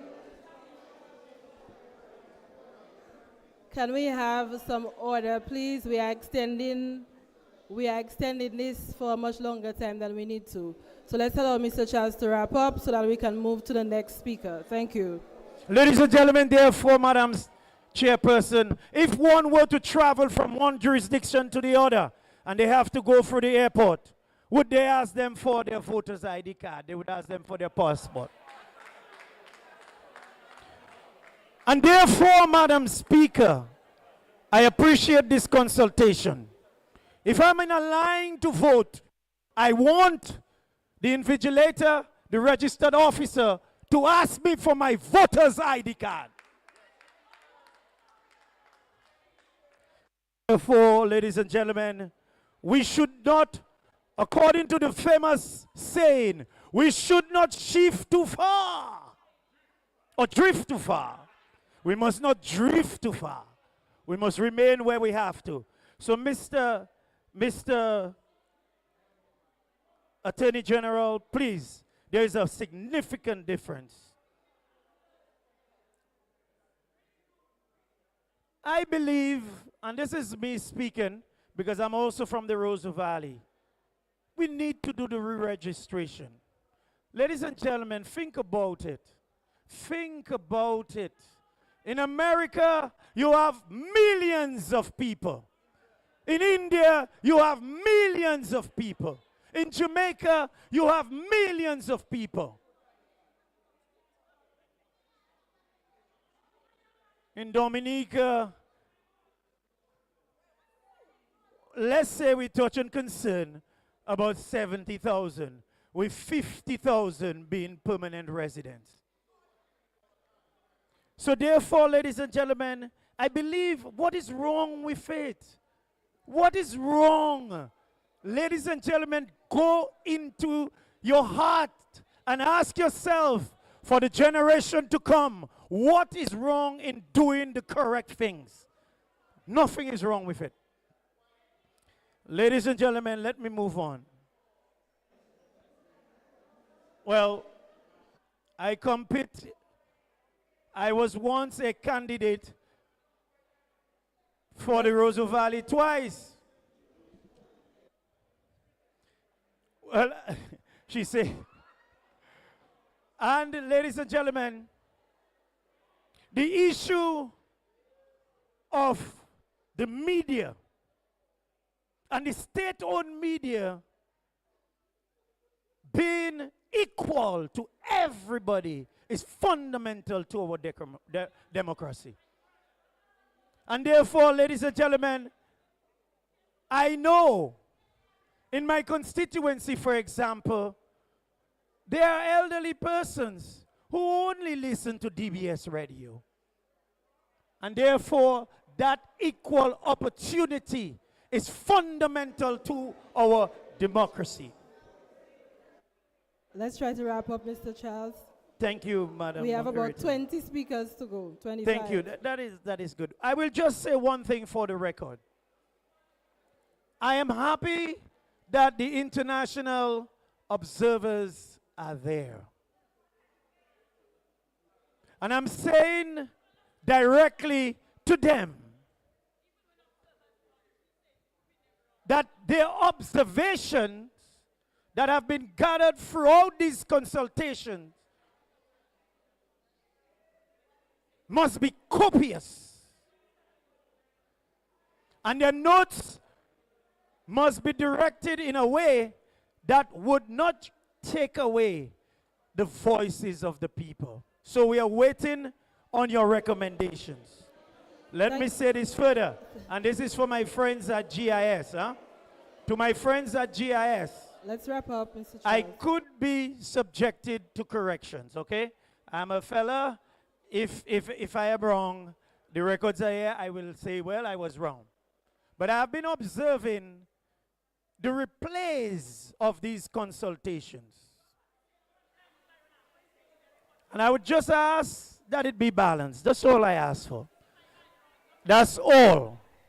And let me say, as an attorney at law, we are looking forward to be able to move this consultation to the next level.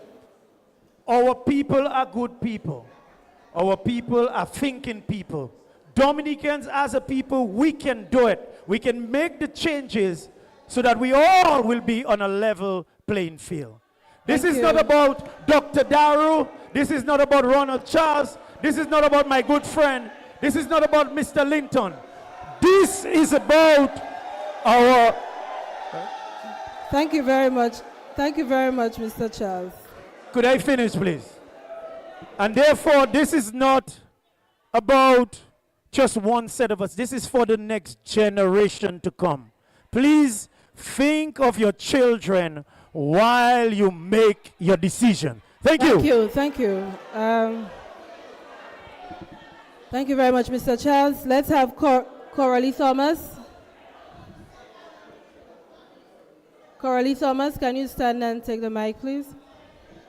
Madam Chair. Can we please calm down so Coralie Charles can speak? Coralie Thomas, sorry, is on the floor. Madam Chair, is it possible that I can use their podium? Because I don't like to speak and give my back to people either way. So is it possible I can use their podium? Ms. Thomas, you can speak. You can turn if you would like, but yes, because I would like to have the opportunity. Okay. Good evening, everyone. You can turn around to face the audience. Okay. Sorry if you get my back when I'm turning. I apologize in advance. My name is Coralie Thomas, and I am a registered voter in the Commonwealth of Dominica. My very first vote I voted was for the Freedom Party. Twice after that, I voted for the Dominica Labour Party. And I will continue to vote for the Dominica Labour Party until I choose otherwise. Madam Chair, I have just about 2 or 3 points shortly to touch on. The first one I want to touch on is the voter's ID. And to the gentleman that was just speaking, I have one question. Let's say, well, the others are here, so they're listening, and they're listening. Let's say that we get a voter's ID card, and it's just so happened that any one of us in the room lose that card, and election is tomorrow or next week. Can I use my driver's license, my social security, or my passport to vote? I would really like an answer to that question. And if the answer is yes, then why do I need a voter's ID card just for once every 5 years? That is the question that we have to answer. The second thing I want to touch on, just for the record's sake, Madam Chair, I lived in Canada for pretty close to 30 years. I decided to move back to Dominica in 2019. Election was called in Canada in June of 2022.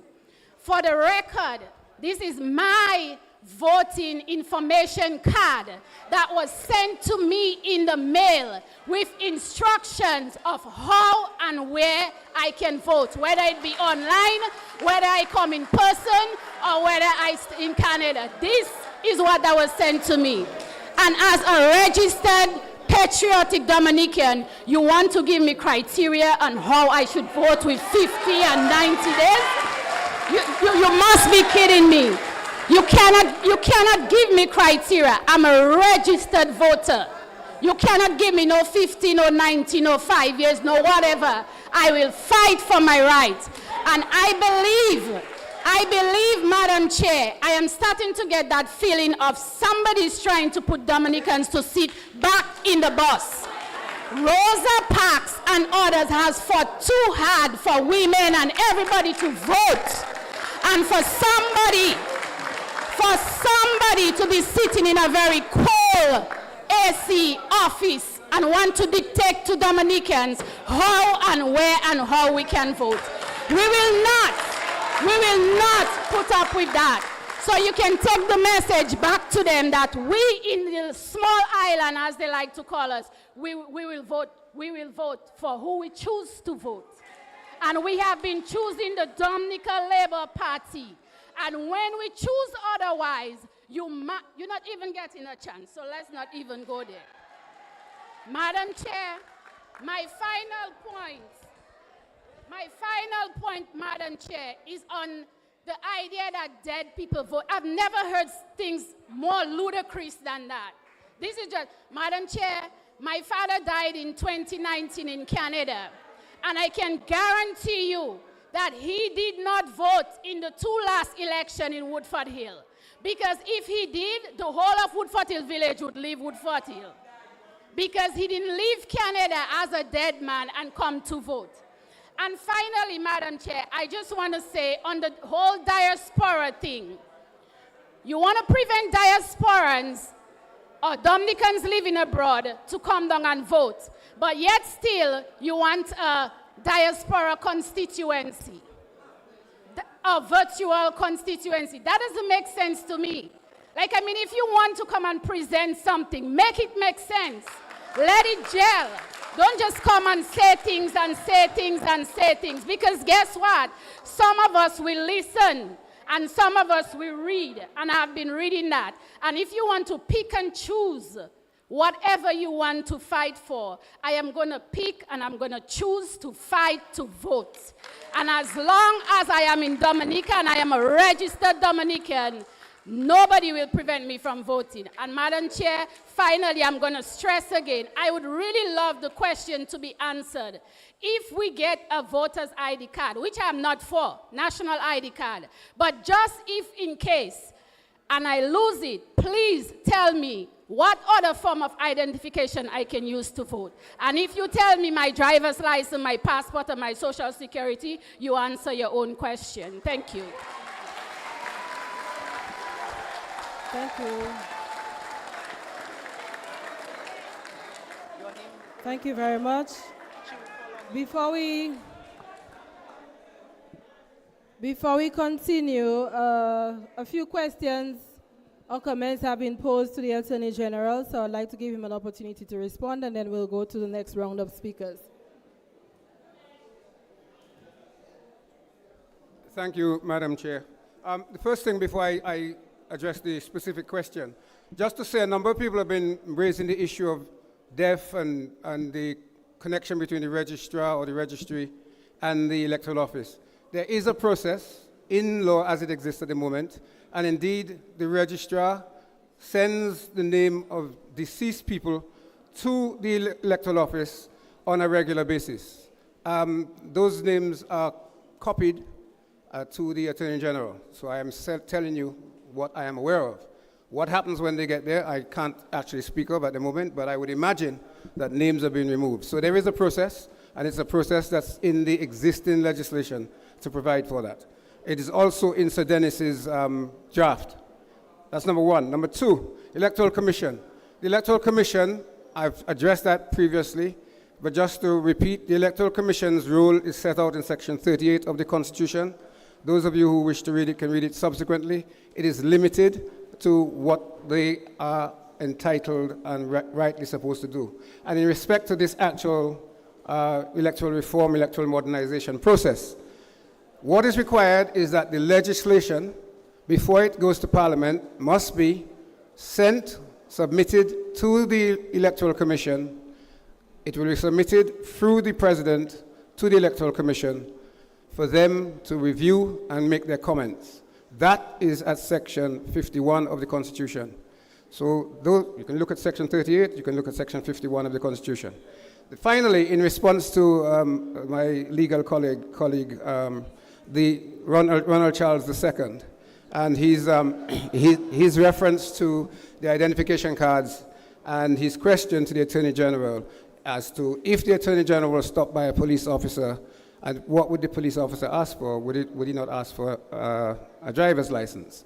The point that I made, because Mr. Charles didn't quote me accurately, the point I was making is that what is important is not what you call the card, but what its purpose is and what the information on it does in terms of achieving the purpose. So to use his example of the police officer, if the police officer stopped Levi Peter and asked Levi Peter for his driver's license, and Levi Peter gave the police officer a driver's license with the name and details of Ronald Charles, it would not assist the police officer very greatly, would it? Because it would be incorrect and it would not be that of the right person. So in other words, what is important for the identification card, whatever you call it, is will it provide sufficient information to enable the officials at the electoral office, the polling station, to be satisfied that the person presenting it is the person who should be presenting it. Thank you very much. Thank you very much, AG. I'm going to call on, there's a Mr. Brown. And we have also Mr. Ashworth Simon, then Mr. Jaiziah Binwa, and Mr. Sherman Boston. And then we'll take another round. Can we take the mic to Mr. Brown?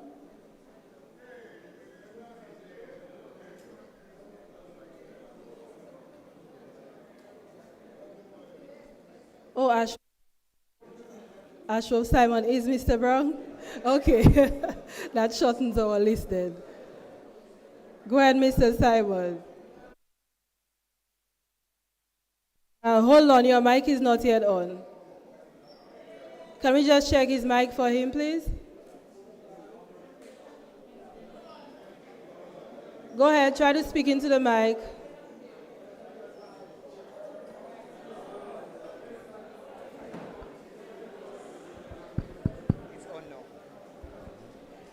Thank you very much, Madam Chairperson. And please excuse me for not being able to stand. Okay? It's okay. Yeah, I want to say a very protocol. Deputy,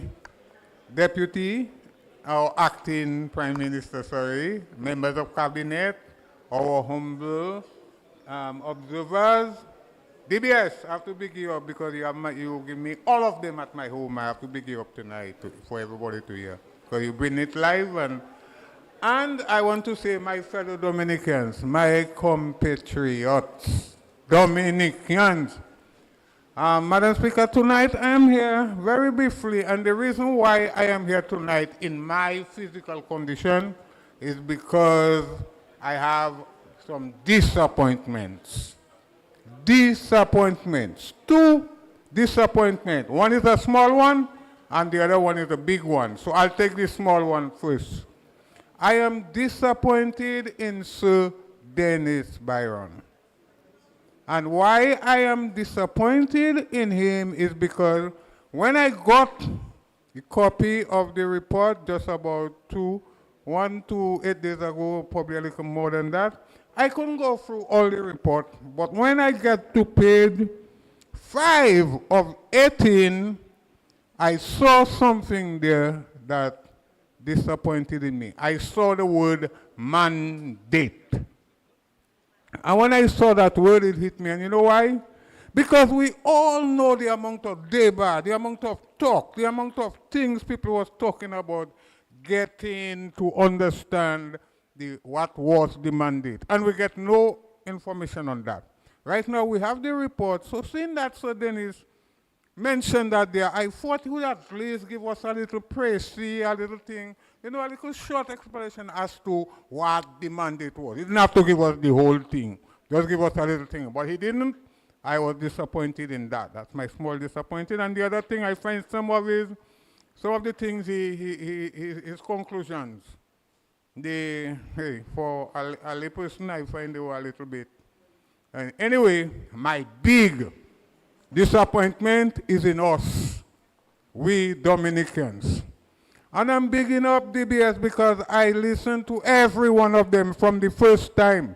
Unless if DBS go out, I think when they went Marigot, they went off.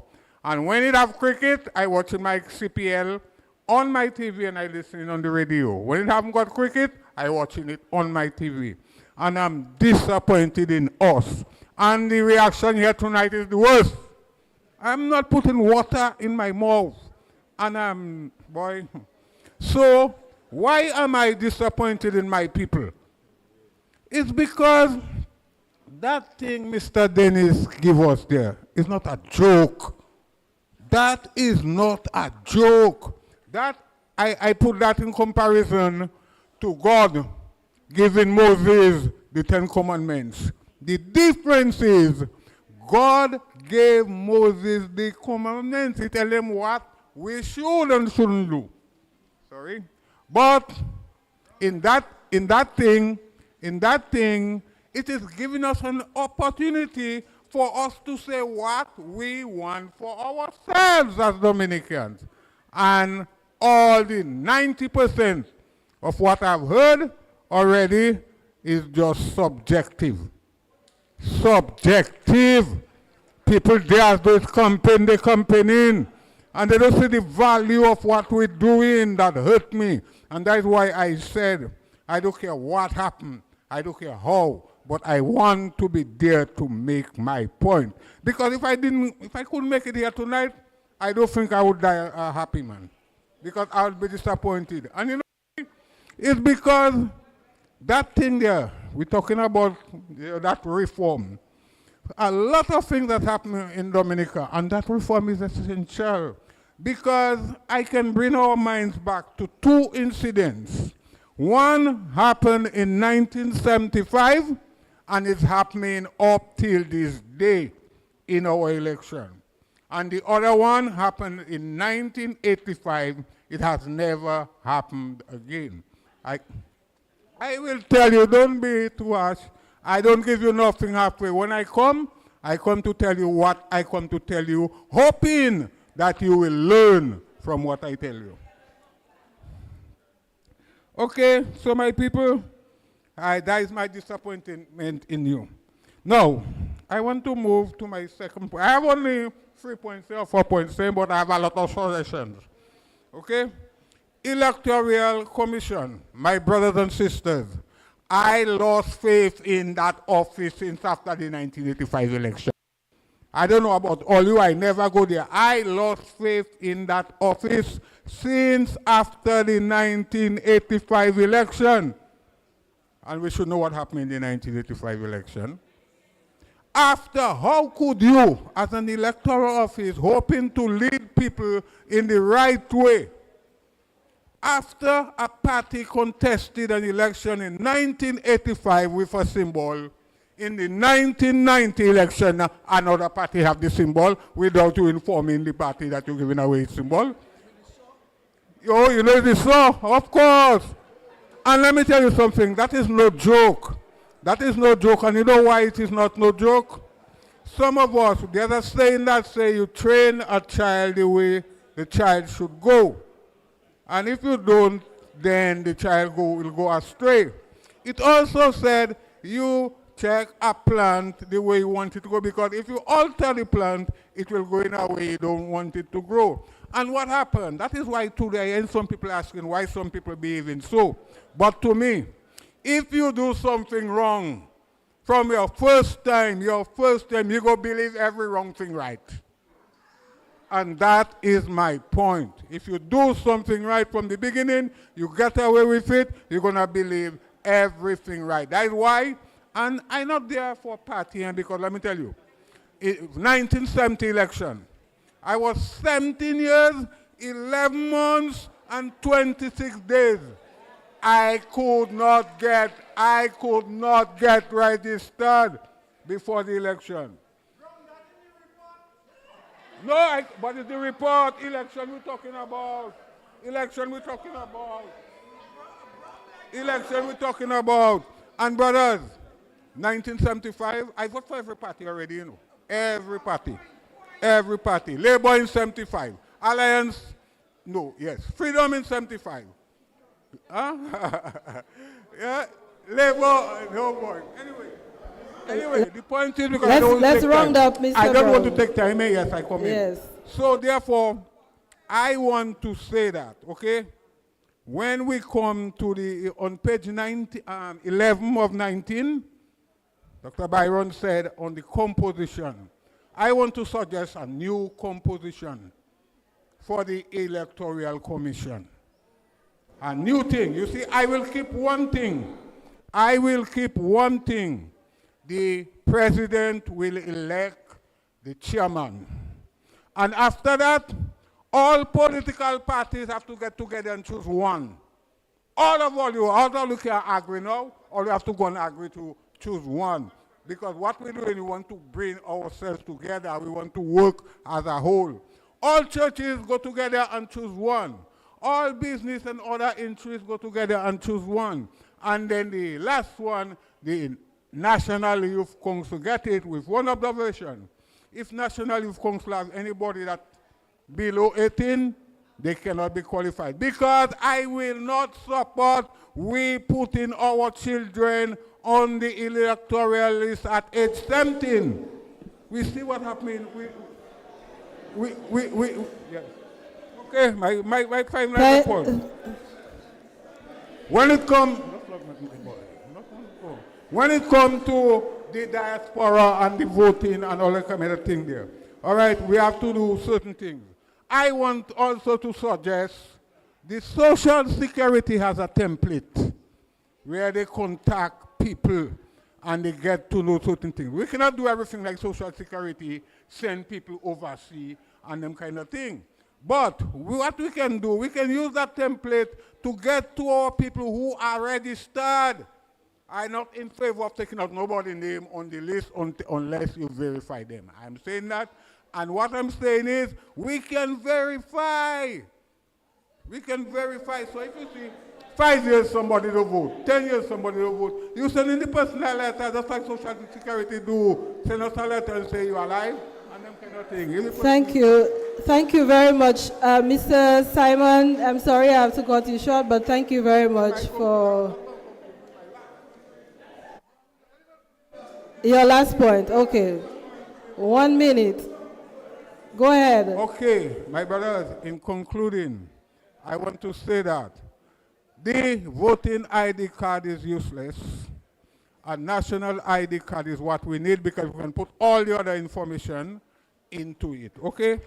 And I want, in concluding, I want to say thank you to all them people, even them fellas that carry me up this step on the wheelchair, 2 guys. Yeah, I know, but I say in sense, I'm not a useful idiot, you know. I am not a useful idiot, okay? And I want to say to my people, let us use that situation now for us to bring our country together. Because we have a thing saying, my last thing I'm going to say. That is the second last. Last thing. We're singing in our national anthem. All for each and each for all. Let us make that a reality and stop fighting over nothing subjectively. Thank you. Thank you very much, Mr. Thank you very much for those. Thank you very much for those recommendations. Mr. Simon or Brown made mention of the youth. I have not heard many young people. There is a young lady who would like to speak, Miss Bell. I would like to give her the opportunity, and then we'll take Mr. Isaiah Binwa and Mr. Boston.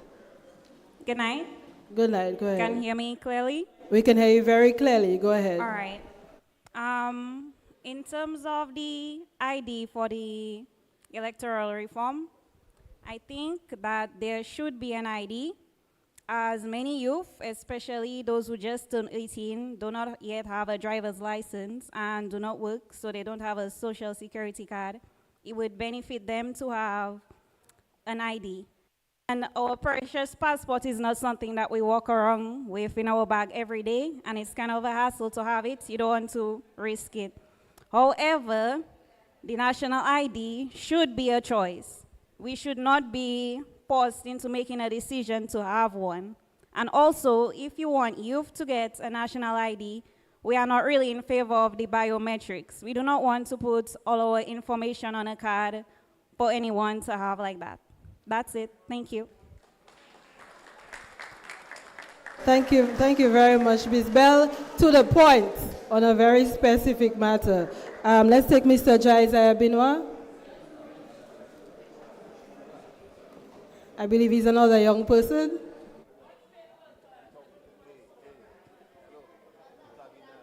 Yes, good night. Let's settle down, please. Mr. Binwa, go ahead. Good night. I don't know, my mic is giving me some problem. Yeah, we are not hearing Mr. Binwa. Can we check the mic, please? Thank you. Thank you, Madam Chair. And I'd like to say a pleasant good evening to the Acting Prime Minister, also to members of the government, the cabinet, government officials, also to Dominicans present and those in the diaspora. Good evening, everybody. Madam Chair, I really must start out by saying it's unfortunate that we have a lot of misdirection and misinformation taking place at this forum. It's supposed to be a public forum where people share ideas, not come to try to mislead the public. Because I sat and listened to Ms. Shillingford, one of your previous speakers, and the observer should take note that she's trying to insinuate that what she's speaking is the truth. But I want to inform you that what you're speaking is just your personal opinion, and you shouldn't give anybody in the diaspora the opinion that you're speaking any gospel truth here, because you make some comments about the CBI, and you're actually insinuating that when somebody becomes a citizen by virtue of the citizenship by investment program, they automatically go onto the voters list, and that is not true. That is not true, and that is what you were insinuating. If you purchase your citizenship, there is no automatic going on to the voters list. You have to come and you have to register for you to go on the voters list. So we must be honest. And your comments were very xenophobic. Your comments were very xenophobic. And xenophobia is the dislike of people or prejudice against people from other countries. Why are you so prejudiced against those that are coming from abroad and investing in Dominica? We welcome our CBI citizens. We welcome all Dominicans that are born in Dominica, as well as those that buy their citizenship and support the country. So we are not xenophobic in this country. Madam Chair, moving on to the context of our consultation tonight. I sat there and for a second I was wondering if I was in a European country or in a Scandinavian country. I mean, we are in Dominica, which we call a small island developing state.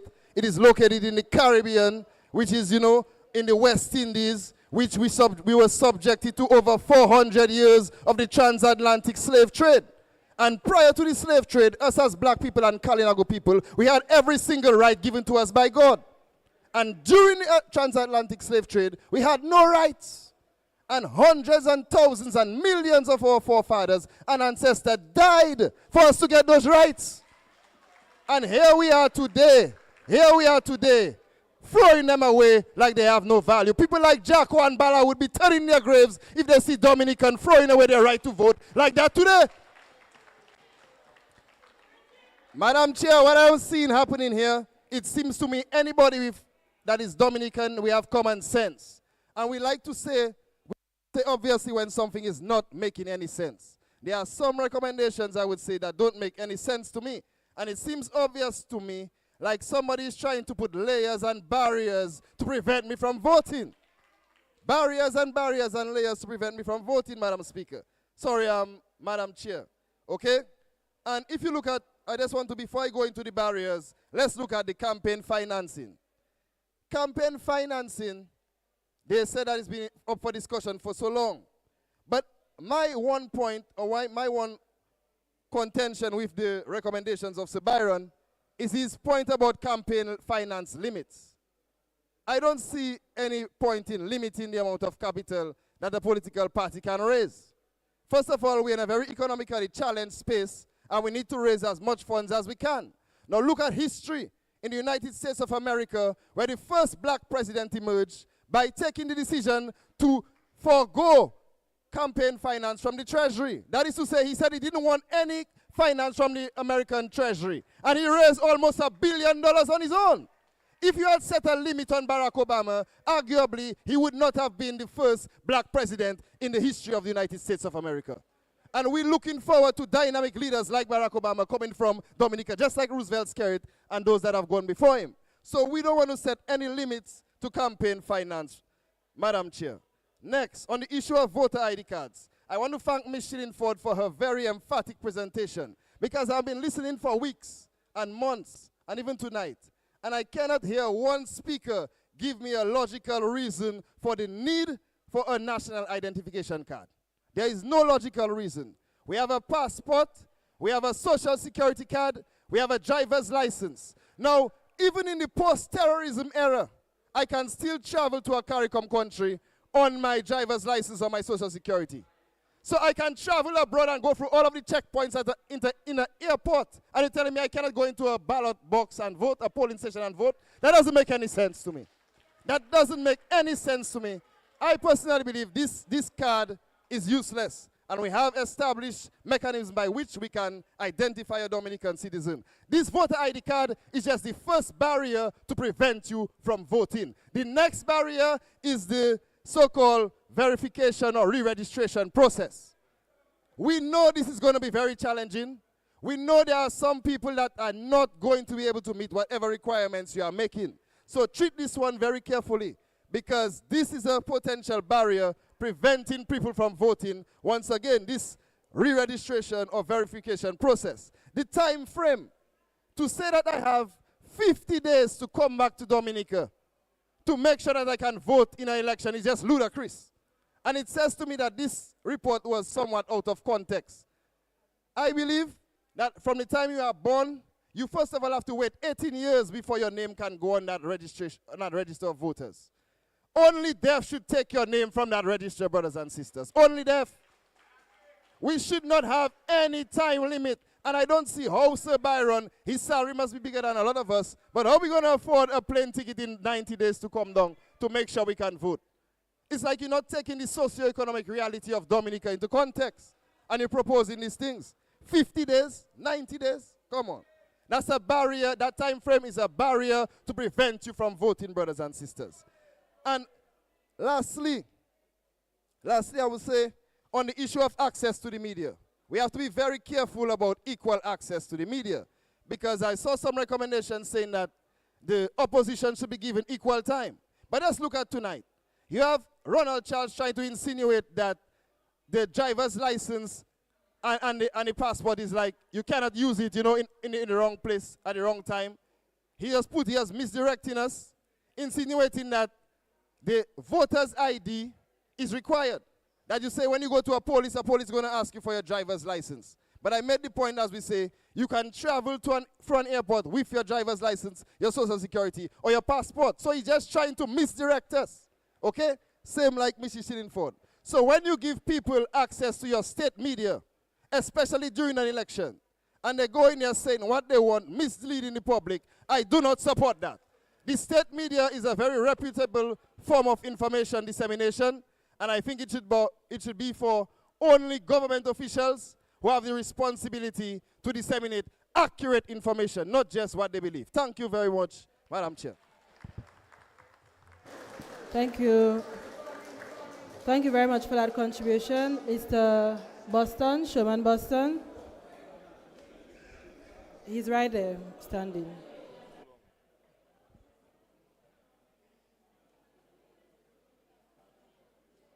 All right, good evening. Hello, good evening, good evening. Yeah, good evening, everyone. My name is Sherman Boston from Stock Farm. Can we turn up the mic, please? Go ahead, it's on. It's just Hello. not. Yes, hello, go ahead. all you hear me? All right, Yeah. good evening again, everybody. My name is Sherman Boston. First of all, I would like to say that I kind of disappointed from this is my second time at this consultation, and it turned into a political campaign. And that is very, very disappointing. Because we have to ask ourselves, what is it that we're trying to accomplish here? The government has bring forth a reform or modernization, whichever word you want to use. The opposition have been crying for it for a long while. But what exactly is we want to accomplish as a country in this consultation? Because I don't think it should be a reform that will sway towards Labour, towards United Workers' Party, towards freedom, but it should be swayed towards the Dominican people and giving the people what they want.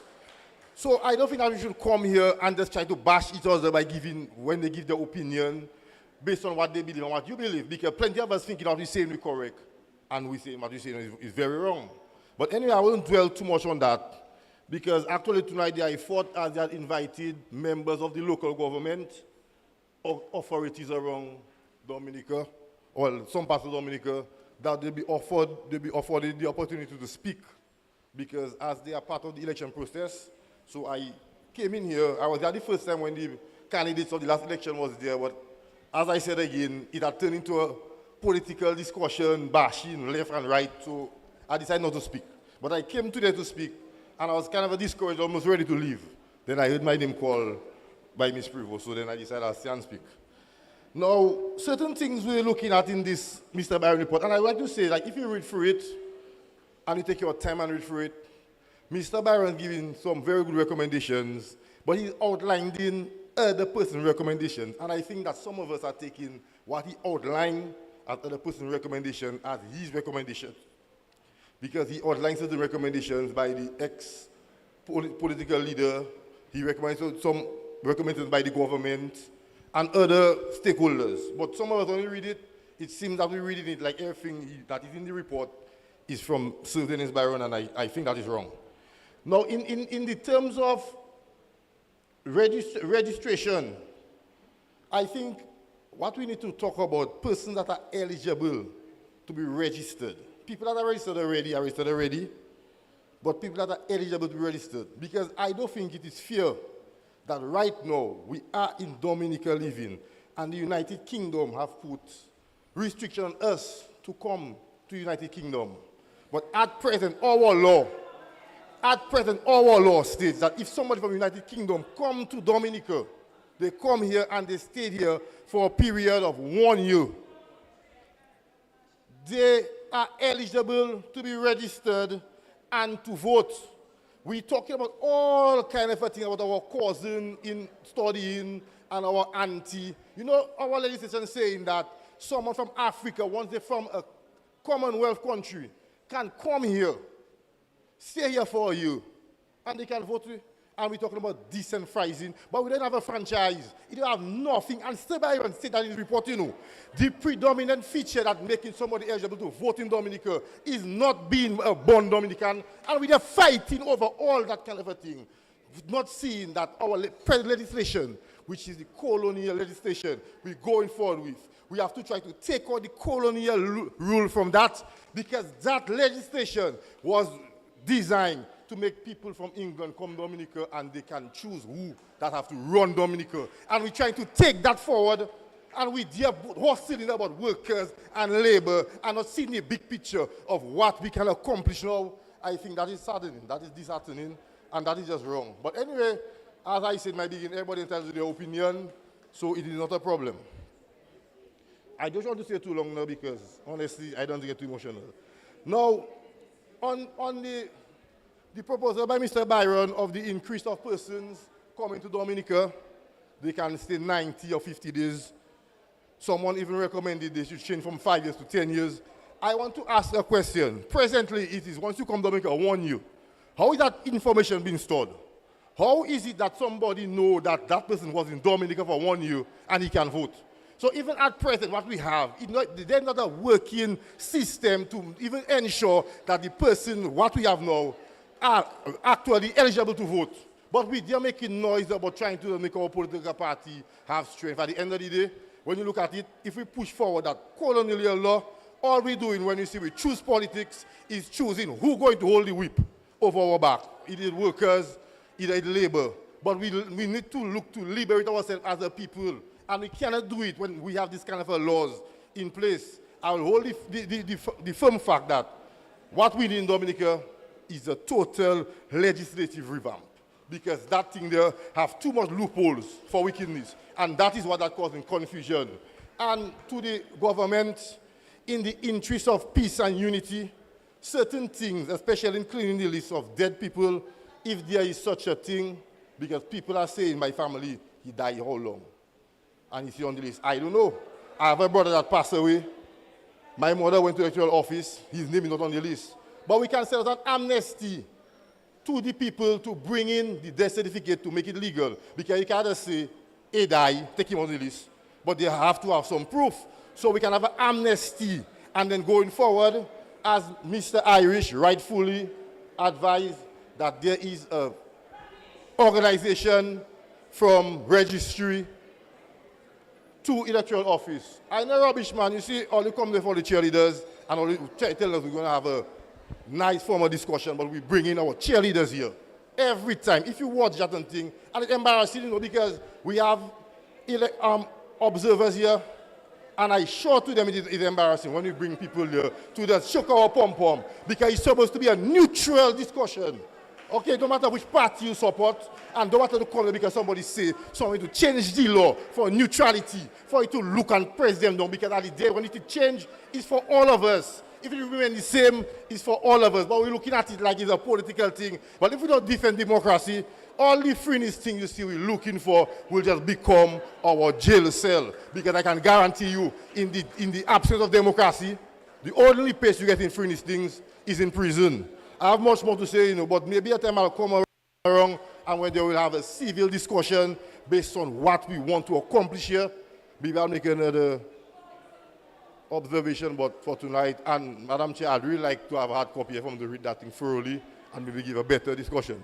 Anyway, good night and thank you. Okay, thank you very much, Mr. Boston. Let's have Miss Mandisa also, Mandisa, and then Binta Prosper. No, you are not, but I do have a number of names. I'm trying to call as many people as possible. Binta, Mandisa also, I'm still on my second list, by the way. Mandisa also, go ahead. And then Binta Prosper. Okay, good evening. Good evening, everybody. Good evening, Honorable Kasani Naville, Acting Prime Minister, members of Cabinet, Chairman, Levi Peter, stakeholders, observers. I know I know everybody's getting tired. Some of us want to go home. So I'm going to make it as brief as possible. We have a couple of children here that are tired and want to go home. So, yes, I would like to start by stating that I support cleansing of the list. I am a social worker by profession, and I worked at the Social Welfare Division for a number of years. And I'm just making the comparison when we had issues of persons who were receiving public assistance for a number of years under that system, and they died. They were deceased. And it was our responsibility as social welfare officers to go into the communities and to go into the village councils and to assist in cleansing of the list and providing periodic reporting to the ministry that John Brown or Joseph so-and-so is deceased and is no longer required to continue to receive public assistance. So this is something that is handled by authorizing agencies in the government, and in this case, the Electoral Office. I think that is something that is important. And when we say that dead people are voting, that's all it means, that somebody who is deceased should not continue to be on the list in the event that somebody can just walk in and vote on that, maybe vote in Kalibishi.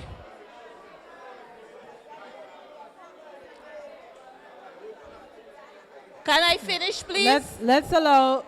Can I finish my point, please? Thank you. Right. So the purpose of that, I support the cleansing of the list.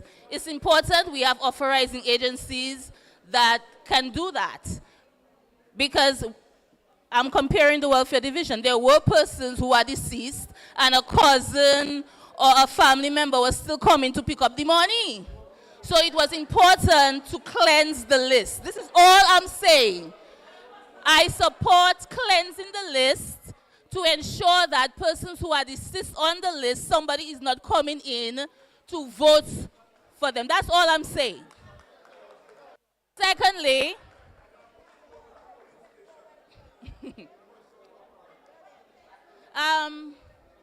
right, so the government should ensure that there are systems in place in the Electoral Commission to make sure that is done to ensure that there's free and fair elections. However, can you hold on, please? Just 1 minute. Again, we are probably giving Mrs. Dyer a little bit of a headache. We would like to hear clearly what Mandisa is saying. So if we can. All right. Thank you very much. Go ahead. So I am for the cleansing of the list. But I see there's a controversy about national ID cards and voter. I don't understand what that controversy is about. If you are coming in to vote and you have an identification card, whatever that is, call it a national ID card, an identification card, and that identifies you as the person going in to vote, I don't see the controversy in all that. Because at present time, we walk in to vote, we put an X, and we cannot be identified as if I am Mandisa Oseni, and then I walk in and I vote under Dorothy Alexander's name. maybe I can do that because I don't have an ID. So that is the... Can I finish? Right.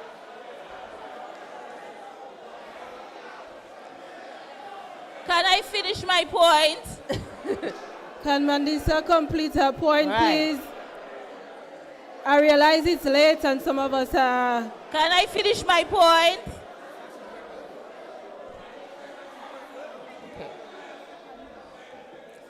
Let's allow the young lady on the floor to complete her point. I don't want to be a teacher and start putting people outside today. And I don't have So I am sergeants of in arms. support of an ID card, whether it is a driver's license, whether it's a social security, as long as it's a card that can identify you. I think what we need to be concerned about, is if we're bringing in new systems in place that can be a burden and added cost to the government when we can use existing resources. That is what we need to be concerned about. If we bring in a voter's ID card, what systems are in place to be able to monitor that new system? When a card gets lost, what is the printing procedures in place? Do the citizens have to pay for that replacement? So the cost effectiveness of a system like a voter's ID card needs to be considered in this reform process. I am also for anybody that is a Dominican citizen to be able to vote. It doesn't matter where in the diaspora that you are. Persons in the diaspora are not necessarily persons in the UK, Canada, or the US. We have diasporans next door. We have diasporans in Antigua. We have diasporans in St. Lucia. Guadeloupe, right next door, who probably run businesses in Dominica and come to Dominica 3, 4, 5 times in a year. They pay taxes here. They own homes here. They support their families here. So I am in support of diasporans voting. I don't think we should infringe on the rights of individuals who are already registered. If you are registered, you should remain on the list. That's my opinion. I don't understand what all this is about. Persons on the list to re-register. This is a system that requires monitoring, government resources, officers. I don't see the point in that.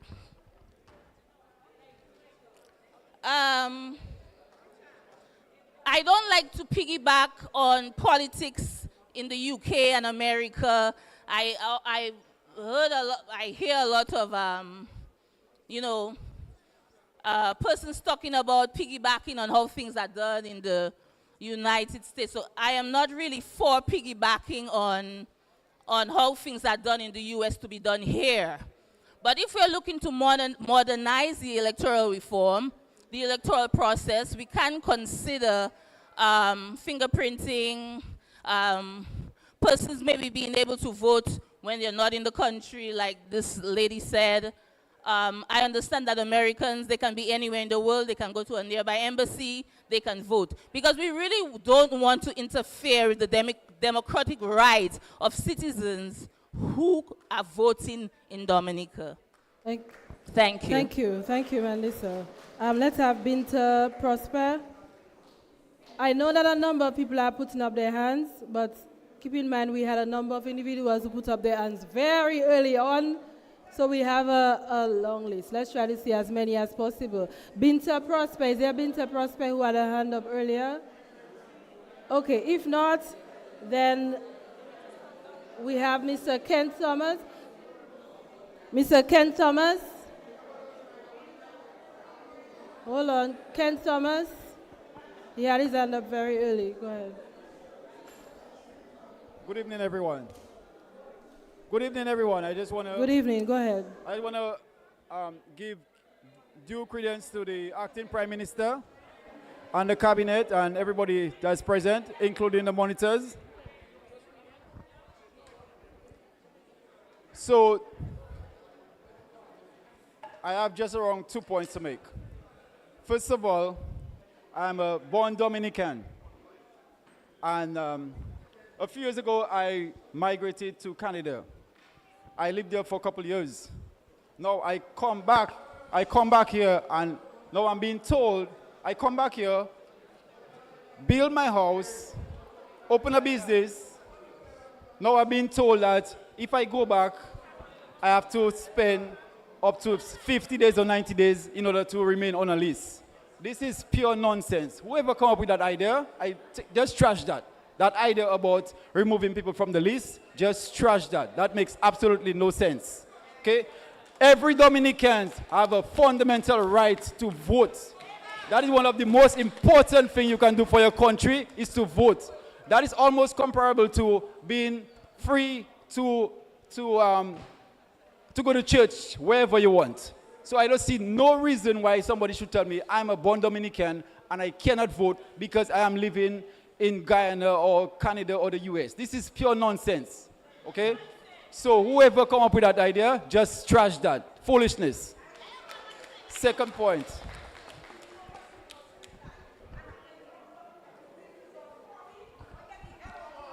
Second point is, my lady, God loves you and I love you too. So don't be so angry. Anger kills. Go ahead. My second point is, a lot of people use the term patriotic very loosely.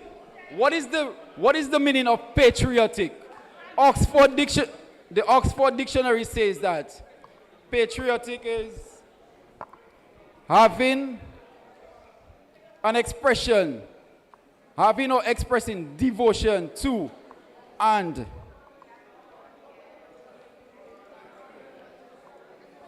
strong support for one's country. This is what patriotic is all about. So trying to take away my vote, you're trying to be very unpatriotic by trying to take away my vote as a citizen. You guys need to stop that foolishness. Okay? So that thing about cleansing the list by trying to take out diaspora out of the list is nonsense. The only cleansing the list needs is to remove the dead persons of the list, and that's a very simple matter that have been discussed. We don't even have to talk about that. That's very simple to do. Treasury, registry with the commission. That is the only link we need.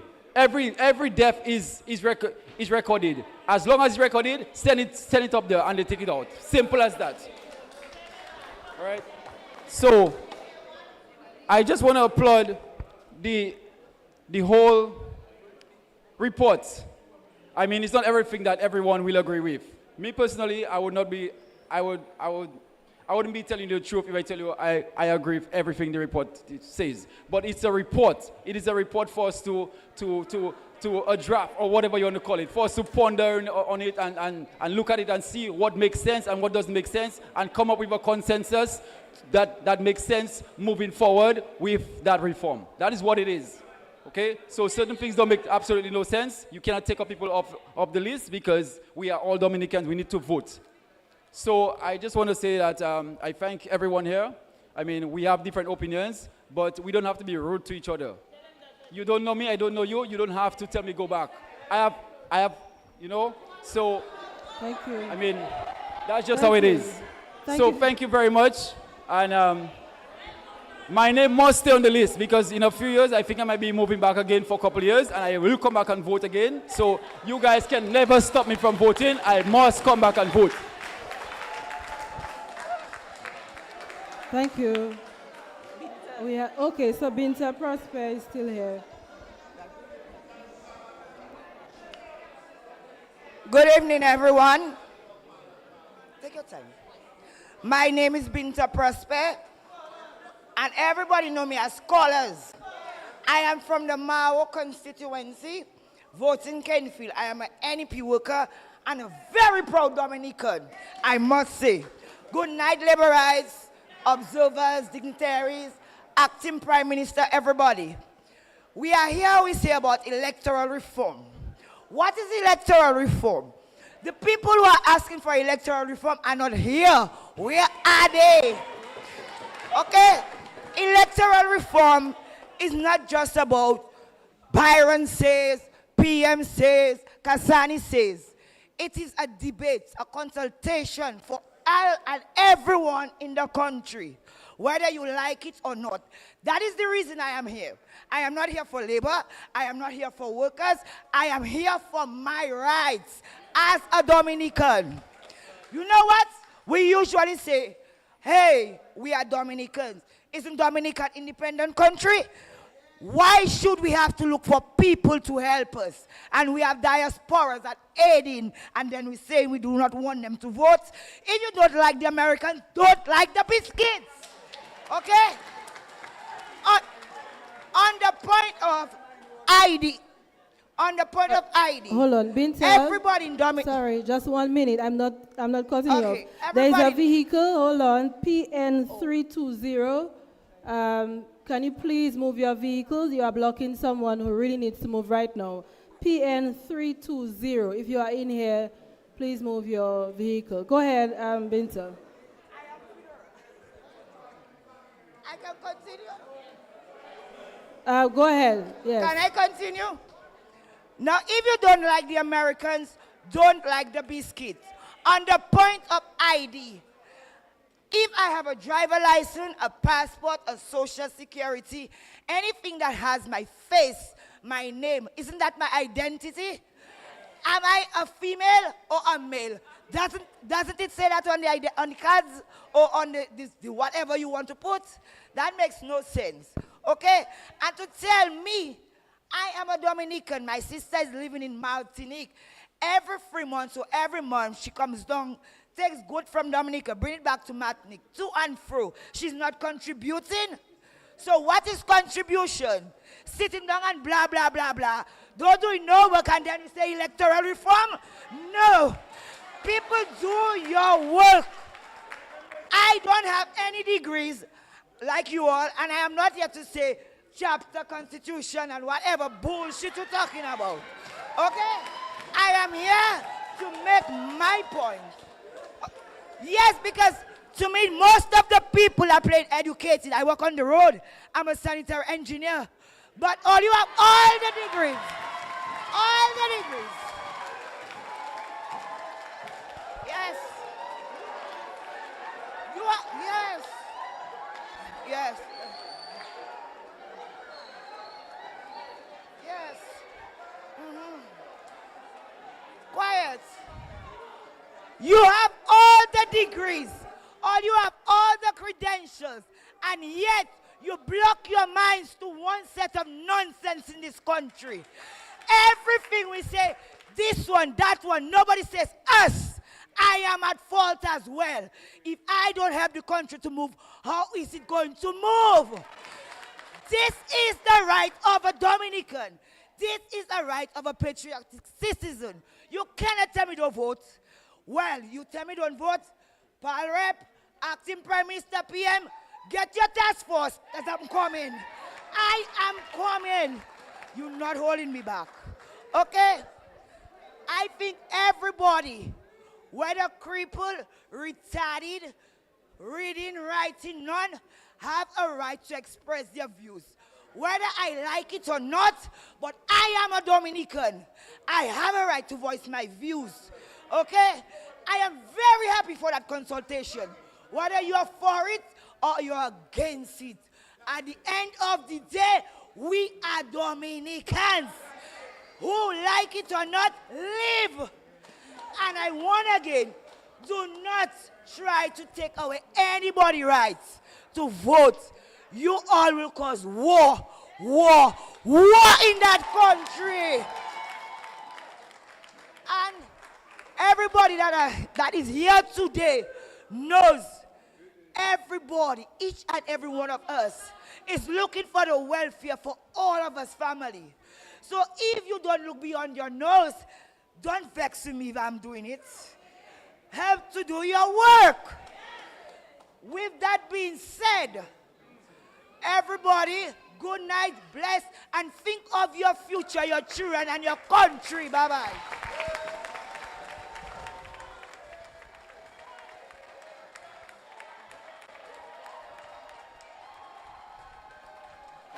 Thank you.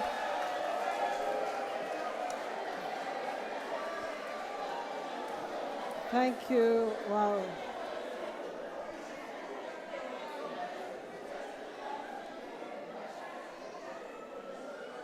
Thank you very much, Binta, for that very passionate contribution.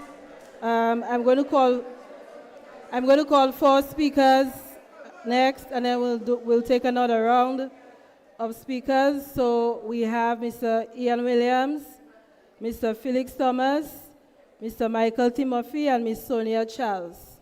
So these four speakers in that order. And yes, I am seeing hands, but there are a lot of people, so I am going through. Ian Williams, if he's still here, he was very early. He had his hands up very early. Mr. Felix Thomas, Michael Timothy, and Sonia Charles. Yes, good night. I must say, democracy. Speak up, the technicians our mic. Go ahead. Yeah, I must say tonight, democracy is definitely alive. And anyone who says that it is not, they have to think again. Because what we are witnessing here, although it may be a little disorderly, but democracy is what it is. And we have to keep this whole process alive. This whole process. Now, let us bear in mind that we are now in the process of shaping a very important part of our future. It's our destiny. This is not a joke. This is not a joke. And I would like to say kudos to the government, because in my lifetime, I have never seen any participation and democracy alive like that. I have never seen any consultation to that level. So I would like to say kudos to the government for making sure that we all participate as Dominicans in shaping that part of our future. Now, I have listened to a lot of the consultative meetings and so, and I will make my presentation very short. I am one that do not believe that if the state give us that right, that we have to wait 18 years to exercise, that anyone should be given the right to take it away. So no matter where you are, no matter how long you have been away for, you are Dominican. We have to bear in mind too that sometimes we work overseas. Persons live through, you know, whatever circumstance. And then we think that unless they send a barrel, we tend to put value to that vote. And I don't think we should. If it is our democratic right, let it remain that way. Because if you're working, for example, in Canada for 10 years, 10 years you're working, and let's say you are in a big position and you're being a role model to others, that to me has more value than a barrel. Because the younger ones can look up and say, you know, my dad made it. He have hope. There's hope. It gives us hope that we can make it to that level. So let us not put a dollar value or a barrel value on our democratic right. Let no one take away that right. I think two reasons why your name should be able to be removed from the list. One, if you are dead.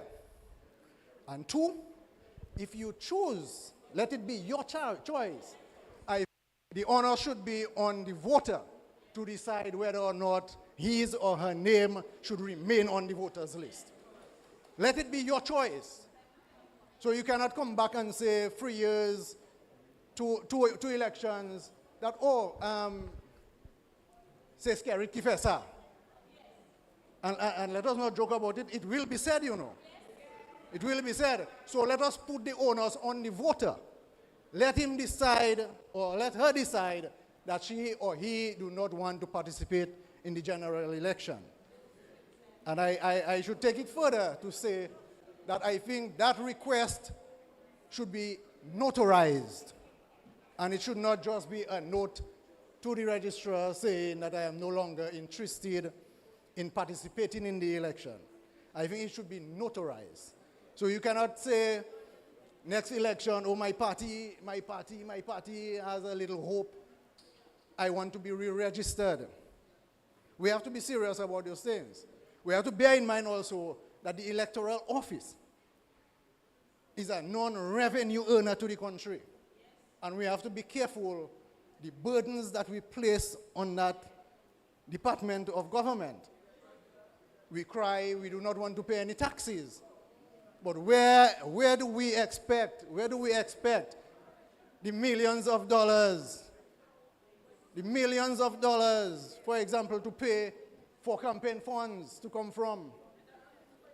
Where is it going to come from? When we add another card that we have to use only in 5 years, once every 5 years, I for sure will not find that card. I can tell you. I cannot hold a card to use once every 5 years. So we have to be careful how we look at those things and not add any additional burden to our treasuries. All right? So for one, the issue about campaign financing should be a no-no. All parties, you man enough, find your campaign funds. Find your campaign funds and not rely on, if you do government, I think I will form another political party. Because if there's $1 million for campaign, I surely I can get 5 people to campaign and try to get that $1 million. All right, so I think everybody, all parties should find their own way out. That also tells us who is who. Because as somebody rightly said, if you cannot get people to gravitate to you, and maybe assist in giving you some campaign funds, why should I, or what would give me the hope, or tell me that you are capable? What should tell me that you are capable if you cannot even raise campaign funds? So we should see it as a way to test the political parties. Let us test them. Let us see whether you have negotiation skills. All right, so I am not for that campaign funds. On the issue of cleansing the list, I was part of a very integral part of the elections, last elections. And if all parties, and I may dare say so, if all parties do the work that the Labour Party did in the last election, that list will be cleansed in next to no time. In next to no time. So I think political parties have to do their work and not sit back and complain. And it should not be when an election is called, you put your machinery in place and you blame the whole system because you are not ready. If you have a political party, you should have it going, let the machinery go on, and not sit back and wait for general elections for you to start the process going. All right? So, like I said, I am for the voter, the national ID card. I think it is more, it can be utilized a lot more than just a voter identification card, because I do not see, or no one has convinced me that this is going to make any difference in the general election. It's not going to make any difference whether you have a national ID card, a voter ID card. Those cards are not going to make any difference to the general election. When you go to vote, there are party representatives which are persons from the constituency. So how is it that you're telling me that John Brown can take the identification card, the name of Dick, and come in to vote for Dick?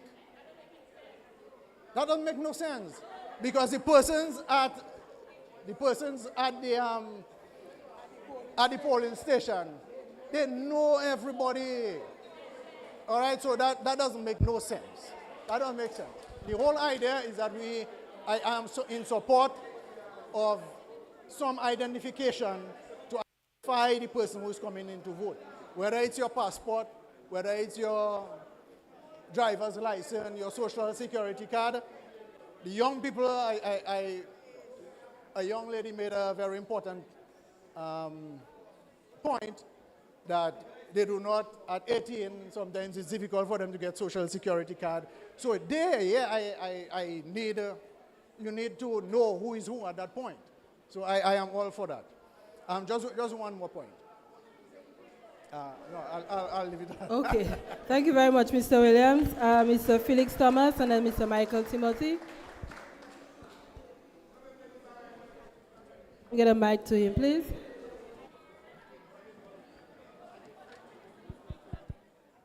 Testing 1, 2, 1. Let me say a very pleasant good night to each and every one of you. Let me recognize the head table and everyone who have contributed thus far to this consultation. Madam Chair, when you opened this session, you called on us to repeat the Lord's Prayer, didn't you? So I'm taking it for granted that we respect the supremacy of God, quote unquote. So we believe in a God. We know his name. Let me say, Madam Chair, that this exercise is a very worthwhile one. It is the first of its kind, and it's different in nature from all other kinds of political discussions, because electoral reform is in fact and indeed a political exercise. And we cannot divorce the politics from it. And that is quite evident because we see people coming here, including myself, will represent the views of the party that I support. And we cannot be hypocritical about that. And that is all well and fair. All we ask for is that it must be in order and in decency. I envy, Madam Chair, your courage, your skill, and the manner in which you have conducted those sessions so far. And I think you deserve a great round of applause for that. I listened over the past few weeks to every consultation and to everyone who gave their views. Of concern, Madam Speaker, Madam Chairman, you see it's so parliamentary, that's why I said it's political. Of concern, Madam Chairman, is the bringing out of ideas that represent a political party is not an issue. But you also invited persons of the legal profession, and I expected them to speak in that category as a legal person, showing the pros and cons or the legality of whatever changes that are to be done in our electoral process. And I expect the legal persons to be honest about that. So too, Madam Chair, people representing the church, people representing, quote unquote, the God-based people. And I expected from some of them to hear a free and balanced contribution. Sad but true, I did not get that as well. So that gives the conclusion that it is a political divide.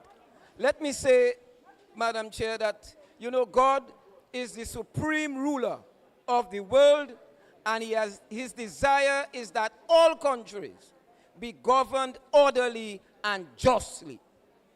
And Dominica is no exception. He is the source of all authority, and he has given to governments as his representatives on earth the authority to administer society. So that is government responsibility. I just want to make it short. But we see a different nature of government. While it has the authority to govern society, we see this Labour Party administration involving the people in whatever decisions it wants to make. You don't see that in the United States. You don't see that in England. You don't even see that in our other CARICOM countries. But we are able to get together. We are able to get together and discuss that issue. Let me say that the basic economic function of government is not to control, but to promote, encourage economic stability and growth. Note again that they are not to control or dictate how and why, but instead ensure that what is positive is advanced. A lot of the suggestions that are being made, are those positive suggestions? The answer to that is no. And of course, there must be dissenting voices to ensure that these negatives are addressed and ensured that they do not become part of our legislation when it comes to electoral reform. What I have heard from persons representing the church seems like a lack of understanding or a blatant disregard for what God desires of government and its role, its purpose, therefore. If God has ordained government with the civil responsibility, and they in turn involve the people, I expect the people who are representing God, or God's church, or God's people, as representative of God, look at the will of that God and contribute seriously. But we didn't get that coming. So here we are discussing main issues. An issue like the right to vote. That is a God-given right. That is a God-given right because God have chosen a government and the governments have given the people that right. Why then should somebody want to take that away from them? Why then should you want to make voting more difficult instead of making it easier for the people? Let us understand clearly, the only way we can move forward is to be truthful to ourselves. This could have gone away around another way, in a different style. Every political party, for example, the Labour Party could go and have consultation among its people. Then you would hear the cry, it was one-sided. But there you are bringing persons of all political divides together to reason together. And what we saw happening, what we see actually happening is that the views... hold on. Can we... I would like to advise those who are leaving, if you can use the door to the side, you will get something on your way out. But let's not crowd up the back and cause more disorder. Okay, and we really should not be sharing food at this time. Can we...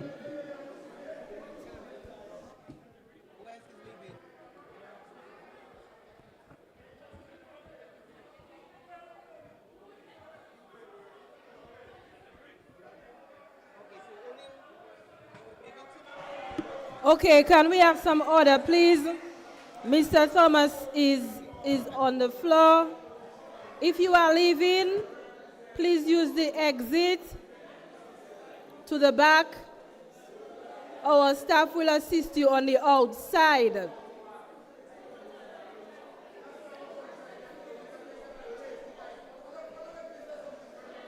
Okay, Mr. Thomas, can you... We are not serving any refreshments at this time.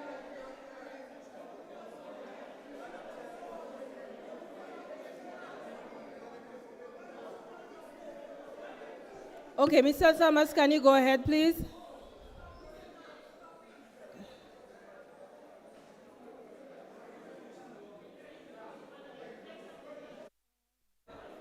Yes, can you go ahead, please, and let's try to. Yeah, there are a number of people who would like to speak. We need to wrap up. We've been here for 3.5 hours, Madam and Chair, we have a number of other Madam speakers. Chair, So let's just try to be as brief as possible. Realizing the Mr. Thomas. constraint on you and the great job that you have done, I think I just wish to call it short and compliment you again, compliment the AG for the manner in which he have brought out that review, and let me just compliment all those who participated.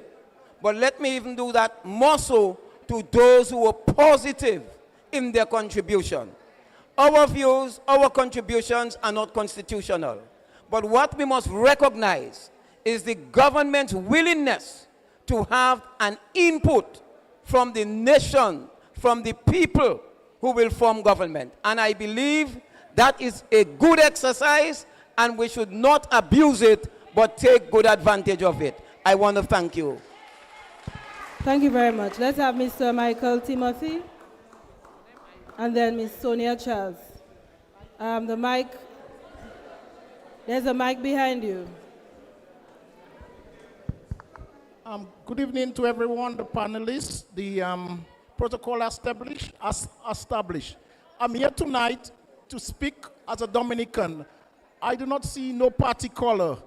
I want to give my honest truth, so I'd like somebody, and my opinion, so I'd like the people to respect hearing me, because I came here from around 7:15 to now. I have never disturbed no one in their deliberation. Okay? I, Michael H. Timothy, stands for voter ID. And I'll tell you why I want voter ID. Tonight there were 2 Ronald Charles, right? I know more than 1 Felix Thomas, right? I want to get a voter ID so that I can clone them to their polling area, so that as a result, Ronald Charles will not go and vote in Newtown, and the other Ronald will not go to thing, okay? Can I hear myself, please? Can I hear myself, please? I give everybody an opportunity to speak. Can I hear myself, please? Mr. Timothy, I will chair. I was an so I'll ask agent them to in speak. Go ahead. I was an agent in a polling station in 2019, and you know the modus operandi was come and say your name. I live in Kenfield after the Grenada War in 1983 to 2023. That is 40 years, and I raised with people that came back to vote in the 2019 election, and first time I saw these people, because I'm a person, I move around. As a result, you see the disrespect? We come to a consultation for ideas to content, for ideas to roll, but just because I have an opposing view, which is a positive view for voter ID, we have voting cards for different things. We have driver's license for driving. We have passport for traveling, okay? So I am for voter ID, and I'm for the cleansing of the list, clean the list, take out the dead people on the list. I'm for voter registration. And tonight, dear Mr. Jaiziah Binwa, you were extremely dishonest in your point that Ms. Shillingford made, that CBI citizens have an equal right to vote, just as other Dominicans, recognized by Sir Dennis Byron in page 28 of the report. Okay, Mr. Jaiziah Binwa, very soon there will be more CBI citizens than born Dominicans. This is honestly what we wanted for us as children of Dominica. You know, in the United States, you must be a born American to be a president, and you must be 45 years to be a president. I want in this legislation. Can we stop the hold on, Mr. Timothy? Respect everybody. Can we? Everybody. I want to see in this legislation that no. Can we allow the person on the floor to speak?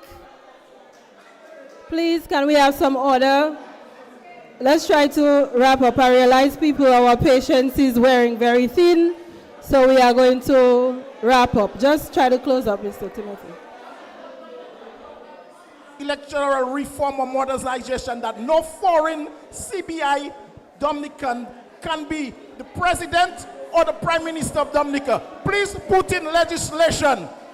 As a Dominican all my life, I would not want to see somebody from any foreign land come and rule me in my birthright country. So, Mr. Echi, put a clause where we will only have born Dominicans as Prime Minister and the President. Any other ministry they can have. Put that in the clause of the remodernization. Okay, I have my findings. 2-term limit for the Prime Minister. Cleansing of the voters list. Cap election spending. Okay? I want any Dominican diaspora that wants the right to vote has to be paying taxes. A government is run by taxes. Any diaspora who wants to vote must pay taxes locally to Dominica in the Inland Revenue or Treasury. Okay, good night. And I want to see a cap on financing of an election. And also the schools, hospitals, everywhere need supplies. Too much big money in government, too much big money in elections in Dominica, and that must stop. Cap elections. Good night. Thank you. Thank you very much, Mr. Timothy.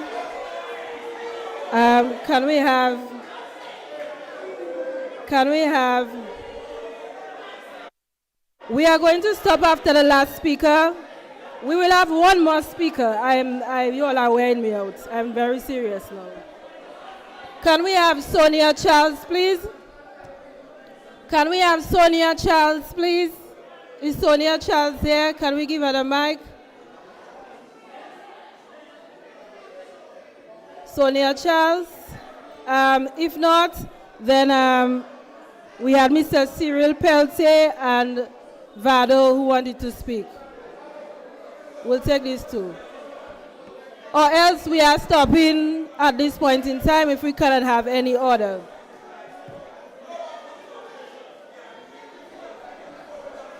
Okay. Thank you. Thank you very much. I am actually going to wrap up at this point in time. I do appreciate all of the feedback. Can you at least allow me to speak? Thank you very much.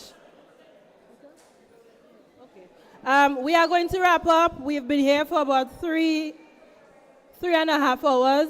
A number of people have left. A number of our listeners have left. There are about 50 more people who would like to speak. It's not physically or practically possible for everybody to speak at this time.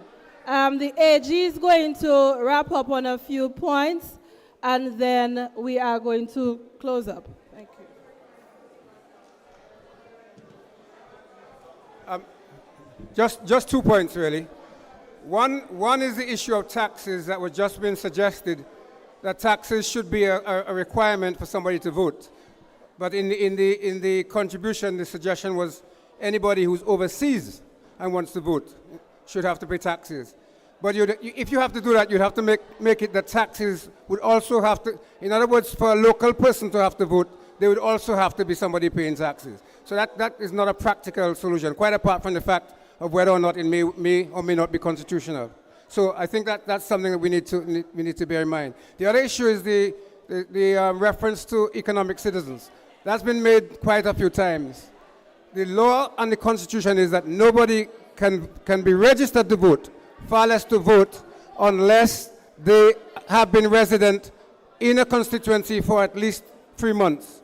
So any economic citizen, or indeed any Dominican, even if a person has been living here and they're 18 years of age, 20 years of age, 30 years of age, and they have not lived in the constituency for which they are seeking to be registered, they cannot be registered. So the issue of what I'm hearing about economic citizens, as far as I can see, is a red herring. It's not something that's realistic. The other thing is that we have to bear in mind that the Constitution is what governs us. A lot of the discussion is not based on the Constitution. So we cannot change and divide the types of citizens we have. Every citizen, according to the Constitution, has the same right, but they also have to follow the same rules. So if you're a citizen and you have not lived in the constituency, you can't vote. Thank you.